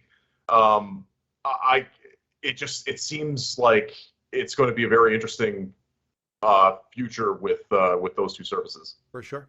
Up on screen right now, we have some data mined information assets, maps from Last of Us Part 2. And based on this data mined by Specializer, maybe, it really seems like there's a lot of Battle Royale assets built into the existing version of The Last of Us Part 2. Massive map, even some elements that you would collect, a collar asset, which would suggest that dogs could have been featured in the game's multiplayer. Also, a handheld TV was found in there to aid players' senses. A listen mode device was found in there. I think Battle Royale makes perfect sense for Last of Us Part 2 factions. Yeah, I mean, honestly, surprised if it's not at this point. When you look at the first game's multiplayer, I mean, granted, the whole crafting system and everything else that went with it, it lends itself very well. It kind of is, yeah. If they were to make it a last man standing, map closing in kind of thing, they would have been the first ones to do Battle Royale with The Last of Us. It just wouldn't have been a huge, massive audience, but they kind of were halfway there. They took a half measure, and now they're probably going the full measure. We've got the Call of Duty Vanguard trailer up on screen. It's been revealed. It's coming out on November 5th. GameSpot writes it is both broader than past COD games set during World War II and more specific. It follows 4 different characters. And it's going to deal with sort of the creation of the concept of special forces. The campaign is going to bounce around those 4 characters. Specifically Task Force 1. Yeah, and it sounds like in the end, those characters are going to come together for some kind of finale, but it's going to bounce throughout those 4 characters, and it goes in the trailer. Western Front, I think South Africa was one of them. So you're bouncing around, getting a lot of cool environments. Sledgehammer is on the game, of course, as I think we all know, and there is going to be a zombies mode as well. That zombies mode is going to be handled, I think, by Treyarch. I want to say, is that correct? Yeah. Yeah, I think Treyarch is handling the zombies mode, helping out with that. But otherwise, they do have 20 multiplayer maps, 16 of which will be 6v6, other 4 being 2v2. They span all fronts of the war, just like the campaign does. But it sounds like they're going for something with like less finesse than other games. Like this is kind of like heavy, brutal combat. They talked about it being like you're using a hammer, not a scalpel. Sort of like the vibe they're going for. With Vanguard, one of the big things people noticed about the trailer is that it starts with Call of Duty Presents, not Activision or anything of the like. How do you guys feel about that? They're clearly hiding. They scrubbed everything from Battle.net as well on all the other pages as well too. So I don't care. Like, I'm not getting Vanguard. I'm just being straight blunt with it. I just think it's kind of bullshit. And the fact that this was revealed on the lawsuit answering day, I think speaks volumes of what they're trying to do. So I don't care. Yeah, they're trying to distract as much as they can. And I mean, I felt the same way when it was leaked out that this was going to be a World War II game. I don't think anyone is really interested in going back and playing another World War II entry of Call of Duty. It's just kind of like why. It's like a little bit alternate history in that like the Nazis are trying to like make a comeback, and it's like its own story. Like it's based on some real character, like people that existed, but it's a fantasy. It's a fictional story that they're telling here. Yeah, still though. I mean, again, it's still going to be World War II. It's still going to be M1 Garands and Tommy guns and STG 44s and everything else like that. Like this is all stuff that we've seen before. I gotcha. For the most part. So I don't see. I'm certainly not going to buy it. I'm not interested. Neither. Like it's Far Sender as well. Yeah, which is big. And considering what we've already talked about with Ubisoft and they're offering, like if you want that Call of Duty itch scratched, chances are you might end up having other options. You might be a redneck. Take-Two CEO doesn't want new games on Game Pass. Quote, our views remain unchanged. We think a subscription model can make sense for deep catalog titles, but it doesn't make sense for frontline titles. For any business model to make sense in the entertainment business, it has to work for the creators of the entertainment as well as the consumers of the entertainment. I think catalog can make sense for the publishers. It can make sense for the consumers who are avid, who really want access to a lot of product. But if you're getting into frontline product, then the economics are much more difficult to make sense of. Pretty much talking about it doesn't make sense for new titles to be day and date on a subscription service, which is exactly what Game Pass is trying to do. But let's continue on actually with more Game Pass stuff. Phil Spencer actually talked about pitching Game Pass as an app to PlayStation and Nintendo. He said, quote, it's the right question because people usually ask me about releasing one individual game or another. And what I say is I want the full Xbox experience to be something that we deliver. We have no plans to bring it to any other kind of closed platforms right now, mainly because those closed platforms don't want something like Game Pass. There's a ton of open platforms out there for us to grow in, the web, PC, and mobile, so all of our focus, frankly, is on those platforms. So the implication is that PlayStation and Nintendo turned down the Game Pass app, which makes sense. Yeah, I mean, Sony also turned down Master Chief Collection, so I don't know why they thought that they would get Game Pass on PlayStation. I don't understand that. But I think from Take-Two CEO, what he's really talking about is monetarily, economically, it doesn't make sense to put your frontline titles on there. The question is, Microsoft, with their massive war chest, how long can they do this, take a loss as we know they're taking, and make it work as they bolster Game Pass? Because that's what it's all about. It doesn't make sense economically. You have to take a loss when you're doing that. But will it pay off? And when you're Take-Two and one of your biggest games is going to be, the next Grand Theft Auto or what have you, like, why would I take whatever Xbox is offering me to put it on Game Pass when I know that I'm going to make a billion times more dollars by just selling this outright? No reason. When your game has been in the MPD for 8 years. Yeah. I don't think you need to do that. Halo Infinite will not ship with campaign co-op or Forge mode. IGN writes in August. Yeah, in an August video update from the official Halo YouTube channel, Halo Infinite head Joseph Staten confirmed that neither campaign co-op nor Forge will be in Infinite at launch. 343 confirmed that Halo Infinite is 100% committed to release the anticipated shooter this holiday.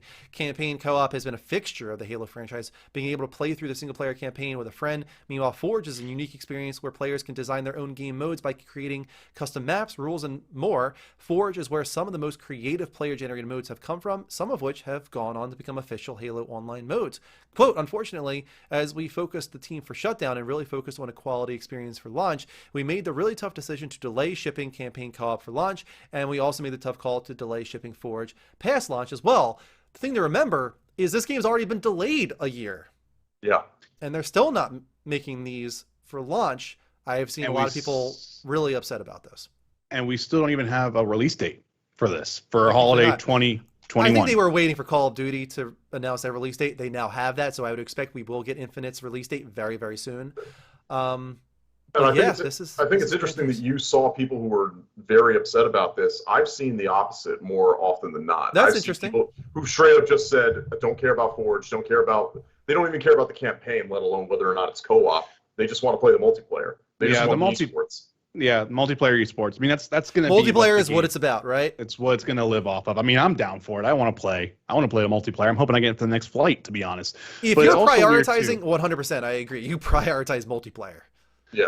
Yeah, the only interesting thing was they actually, in the next flight, I think they said that they actually going to have a flight for the Forge as well. So it's weird they're delaying it, but they're going to have it in the next flight as well. It's kind of bizarre. Okay.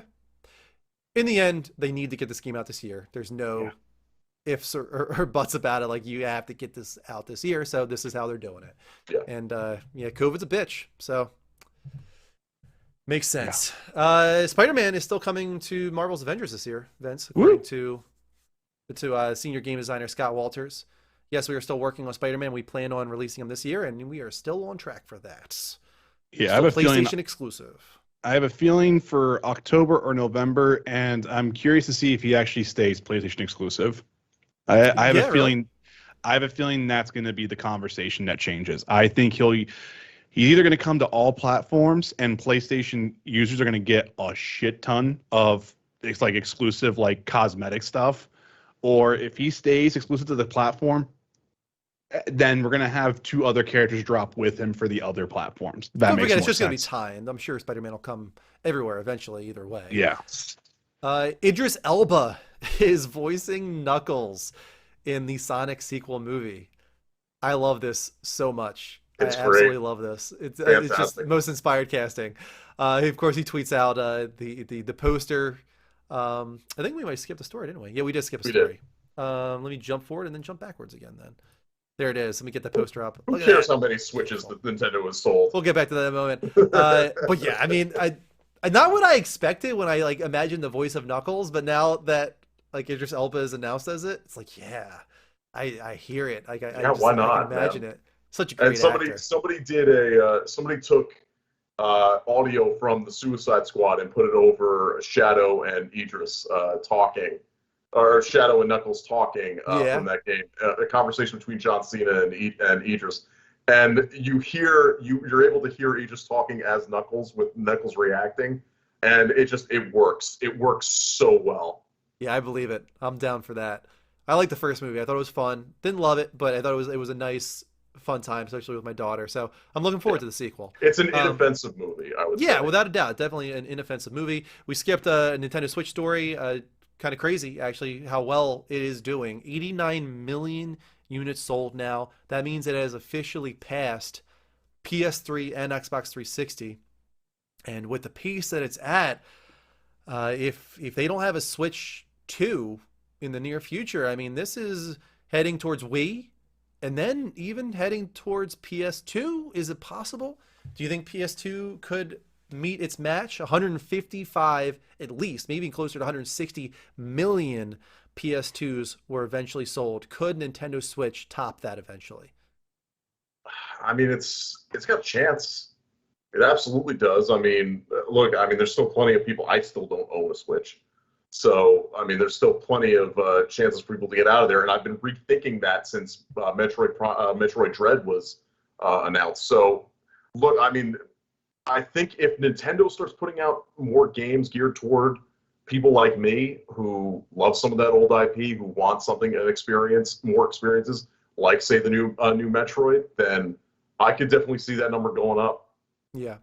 The thing that might make it an interesting, like, sort of fudge scenario is like if the Switch Pro is announced and it technically is a Switch 2, but They're it throwing that play, on. but they They're throwing both, those numbers in there. like, that's the thing is if people combine the two of them and like it's not Yeah, considered like a new generation, then it definitely has a chance. yeah, yeah. It's They're going to definitely. depend on where you draw the line. Like I think if Switch Pro, for example, has games that you can't play on Switch, then that means no, you shouldn't count them together, and that it should be considered a new generation. Yeah, there's not a chance that for their investors that they're going to make a distinction between the two of those things when it comes to overall Switch sales. Yeah, definitely.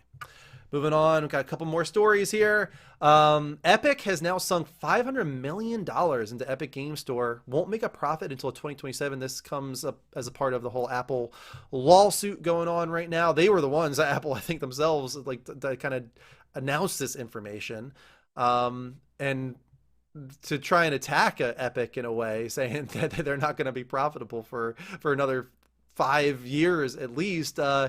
Is it going to work out? Do you think they can make this work? I know Epic makes a lot of money. I know they got a crazy war chest as well, but holy crap, $500 million won't make a profit until 2027. I don't know. Yeah, it's a weird situation. I mean, Fortnite has a life, you know. Yeah, It's not gonna stay the way it is. If it stays like WoW, great, but even WoW is eclipsing, you know. It's being There- sunsetted, if you will. yeah, I mean, like with Epic's game development stuff, sure, you still bolster that, but the thing is like the storefront for me is just whatever. I purchase a game. I'm not one of those people who needs curation, everything like that. I just go and find what I want to buy and everything like that. And that's the thing that Epic Game Source doesn't have. It doesn't have Steam. It doesn't have that entire, hey, play all your games on one single platform type deal. I think it's just going to be tough. It's going to be tough for them because the PC market has been very anti. If it's not Steam, I don't care. yep. For the most they part. they do not want to Yeah. move. They Nope. really do not.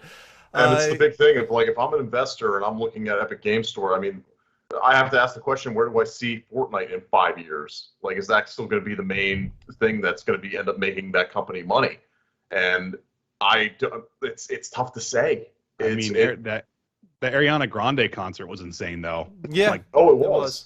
Yeah, It they're doing was, very but- cool things But without are a you doubt. going to be able to continue doing things like that for 5 years? Like, when is the question asked? Like, all right, well, what are you doing now after Fortnite? Yeah. Fortnite 2. I don't think so.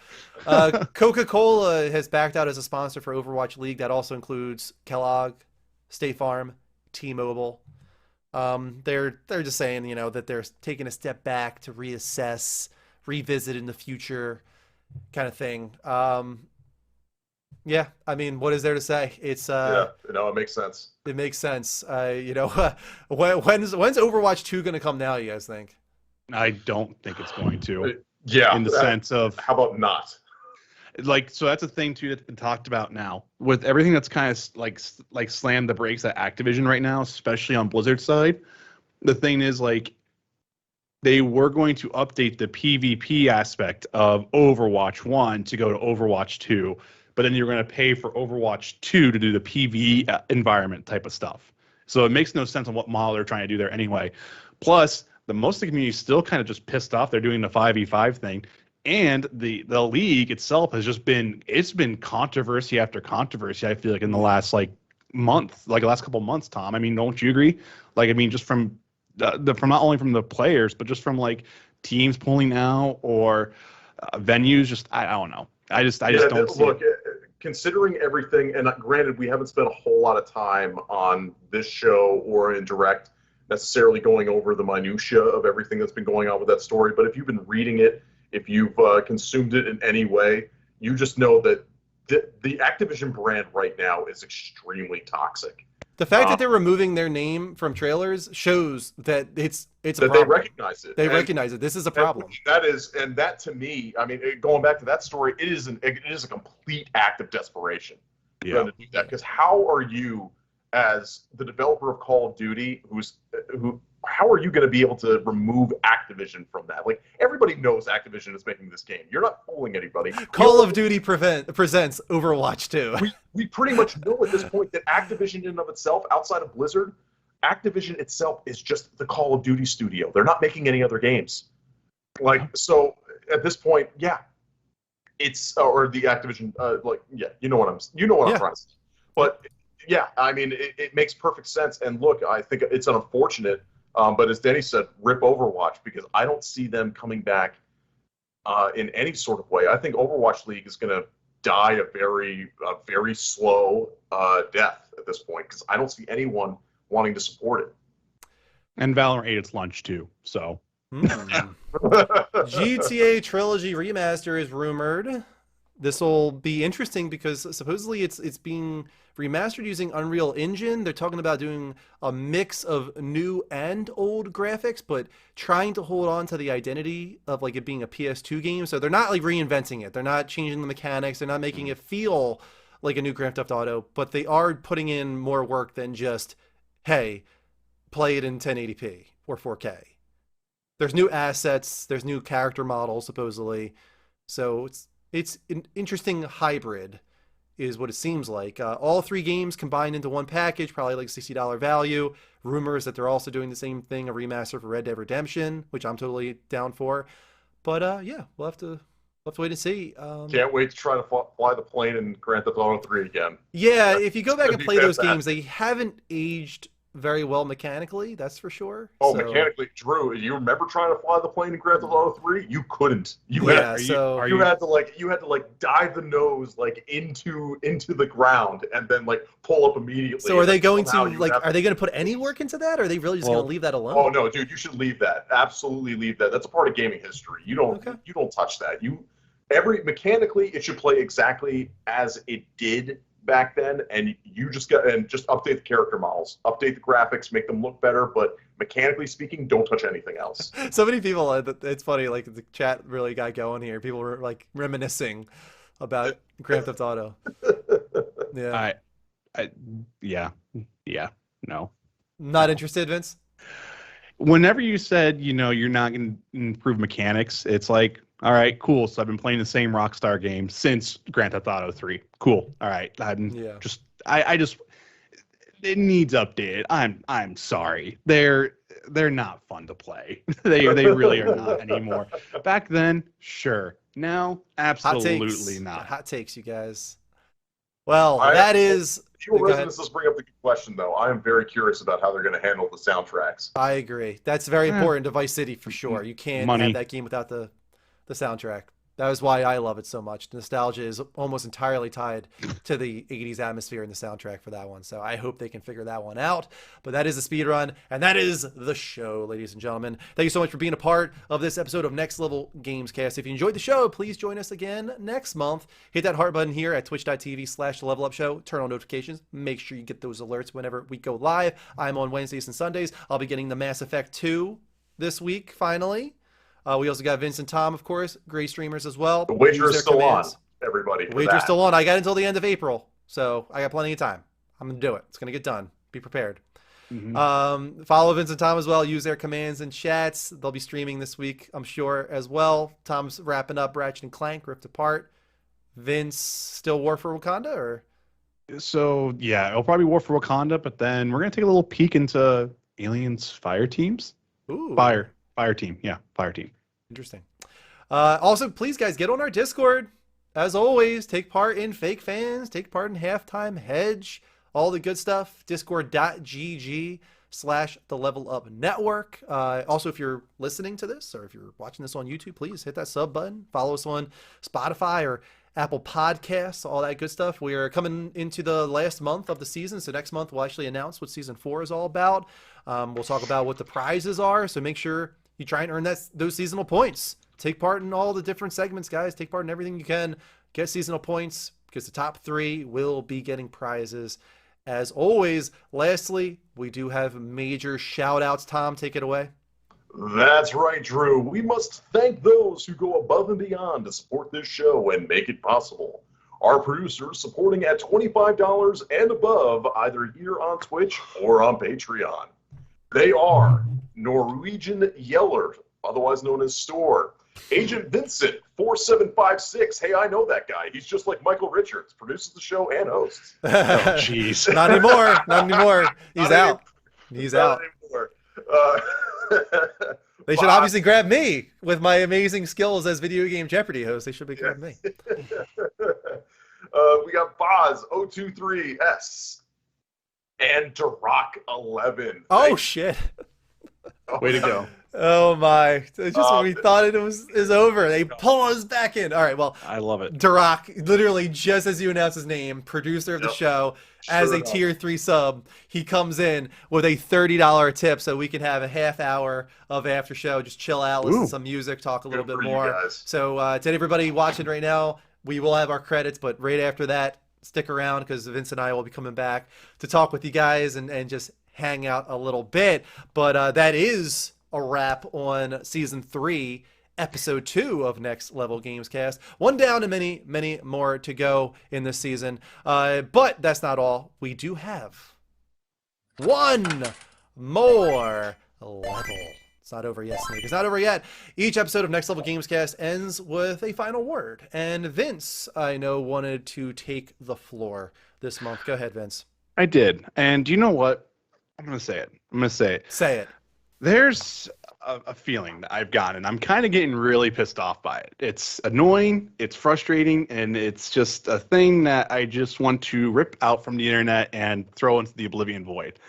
And anyone who knows me knows that I love the Avengers. I love War for Wakanda. I think the game's a fun game. I think it has its problems, absolutely.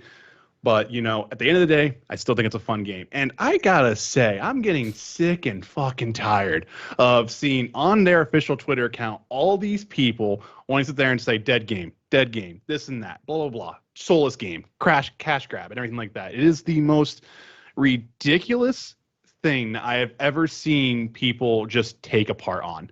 I mean, I understand the fact that like there's legit criticisms to the game, but I just see it everywhere. Twitter, etc., Reddit, just this constant, these developers don't know what they're doing. They should just quit and just move on to the next project. They should just do this. And it's like, I don't want to play a Marvel Gas game. I want to play a single-player Marvel game. But then Guardians of the Galaxy gets announced, and guess what? I don't want that. I hate this. This is stupid. Why are we doing this? It's just like, I don't get it. I just do not get the sense of people having to constantly rip and tear down teams like this. You know, I don't get it, and it is getting beyond frustrating anymore. Like, you can't even have a civil discussion about the game anymore without someone getting pissed off. I don't get it. I don't get it. I hate it, and it frustrates me. As you can tell, I Avengers can't has become that bitch eating crackers.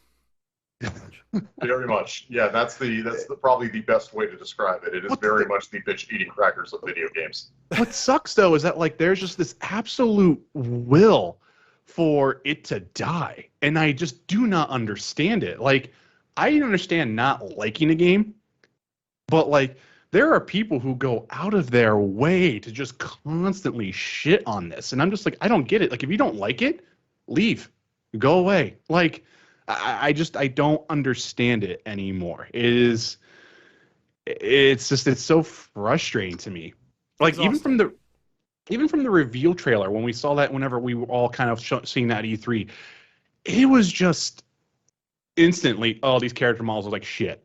It's like, I'm sure the art team feels 100% amazing that this is the judgment that is passed upon it. But Yeah, then that was weird. I remember that the Square Enix showcase. I remember watching it. I was like, wow, that looks so good. And then I went online. And I was like, what? Yeah, the happened? complete tonal flip, right? Like it's like, you know, I get that there's some like MCU, like people want the MCU straight up in it and they're mad they don't get that. They don't have the MCU version of the games or anything like that. But like I honestly, Drew, I would say like if you actually would play the campaign, I think that you would find, even you, Tom, I think you would find that campaign has a lot of heart. There's definitely issues there. Do not get me wrong. I'm not giving this game. This game's a silver for me. You know, it's not an upper echelon game. It's a silver. But there's so much heart in this game. There's so much this team is doing with these characters. There's so much what these voice actors are doing with these characters that it's just like, I just don't get it. Like there's just, this game is not allowed to have any positivity surrounding around it. It is really bizarre. But yet things like Anthem and whatnot were totally given this free pass of like, it needs to be fixed, it needs to be this. And like, yet when Avengers tries to do it, it's like, nope, don't care. It's just weird. I don't get it. Yeah, look, Vince, I'm not going to lie to you. I'm still one of the I never liked the idea of Avengers. I didn't like the idea that it was a kind of like build as a games as a service kind of deal, or essentially that it was become like a looter kind of game where you're going to build up and like max out equipment and everything else like that. I never liked the core idea of the game itself. So I still don't really have too much interest in playing it. Like if I wanted to get story elements, I would rather just watch the YouTube videos because I just do not have any interest in playing this game. That being said, I agree with you 100% that I think that the criticisms of the game have now just gotten out of control. Look, I didn't like the character models personally. I figured that if you were going to do that game, you should have either have tried to go more true to the MCU depiction or go with something that was wholly original. And it seemed to me that they were trying to like reach some sort of uncanny valley of being like legally distinct, not these guys, but also like you give like Captain America like riot armor or something, I guess. I don't know. I didn't really like the character designs, but that's neither here nor there. I think that the overreaction to all of it has absolutely been like way out of bounds, like where it should have been. And to me, like I told you guys in the pre-show meeting, to me it's very much, I think, just in the culture now of just nerddom, unfortunately, where people just like they find reasons to hate something, and then they want to go. It goes back to the old adage of it's okay to not like things, just don't be a dick about it. Like right. you don't have to like everything that I don't like, and it's very much like I see it in like the MLB Discord that I'm in. That like some guys like I'll mention like, oh hey, like I really like this thing, and somebody would be like, oh that's trash, and the only thing I always do is I just give the One Punch Man okay thing, because it's like, all right, well, I mean, they go over the top. It's like, oh, it's trash, it sucks, blah blah blah blah blah. I was like, okay, well, I liked it, so. Personally, I'm a fan of the angel coming down with the note, and it just says K. Yeah, I love that one. Yeah. That's my favorite. But it's definitely that thing, man. I saw it most recently with the Evangelion movies. I mean, people just like absolutely trash them. And granted, like there's obviously things to nitpick, but the over-the-top nature of how people like trash on it, it's like, dude, who are you performing for? Who are you trying to convince? Yeah, I mean, like it's the other thing too. It's just like there was a thread on Resetera saying, "Oh, what heroes do you think we're going to get after Spider-Man?" People are like, "After Spider-Man, they're done, they're out." And I'm just like, why would Square Enix then do this expansion pack a year after the fact? If this game was, Dunzo, I just would have been like, And nope, we didn't even it's talk done. about it tonight, but there are leaks on some of the characters that are Yeah, coming. Yeah, so- there is leaks, and actually, the thing was too. There was Doctor Strange, Wanda, Winter Soldier. I'm sorry, Ant-Man, Vision, Doctor Strange, Falcon, Marvel, Mockingbird, Quake, Winter Soldier, Scarlet Witch, Captain Marvel, Kate Bishop was already out. Sorry, She-Hulk and War Machine. Those are characters that are actually in the game files right now. Yeah. So there's Like, a lot still coming. Yeah. There's a lot, and the Guardians game. I'm telling you right now, those Guardians, they're coming into this game at some point. Yeah. It's just At least Star Lord. But that's the thing, is just, it's mostly frustrating though, is like, you just try to sit there and just be like, yeah, like I'm enjoying it. There's definitely criticisms to the game. And it is just like, you can't even talk about it. And just instantly people just want to come in just to be like, oh, it's just shitty. It's just garbage. And it's like, there's all these other like really weird criticisms about the game too. Like, it's repetitive. Destiny's repetitive. Diablo's repetitive. Anthem's repetitive. Every game is repetitive if you look at it, especially from a looter. And it's like, I don't understand why this is all of a sudden an issue in this game when it's not an issue in all these other games that do the exact same thing. It's just bizarre to me. I don't get it. I bet you're glad that Mike is not here. Oh, like, and here's the thing. Mike has brought up great points about the issues of the game. That's the thing. Like, I will defend Mike on that. Mike and I don't see eye to eye on that game. But it's like that type of stuff, though. It's that nitpicky, I don't like this. I have to do this. I have to do this mission again to do this. Okay, you do a 45-minute strike on Destiny 2. I mean, it's not 45 minutes, but it's the same thing. It's the same concept. I just don't get it. Don't get it.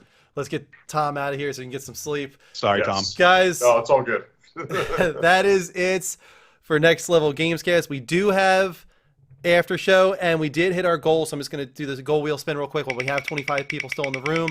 Everybody in the room, courtesy of hitting our daily tip goal, receives 800 seasonal points. A huge thank you to Duroc for making that happen tonight. Duroc, you're amazing as always. But we are going to get out of here. At least Tom is. Vince and I will be back with after show. Get some sleep, Tom. Everybody not sticking around. Tom. Thank you so much for watching. We will be back on September 26th with episode 3 when we take things to the next level. Until then, take care. And as always, don't forget to level up, everybody. Level up.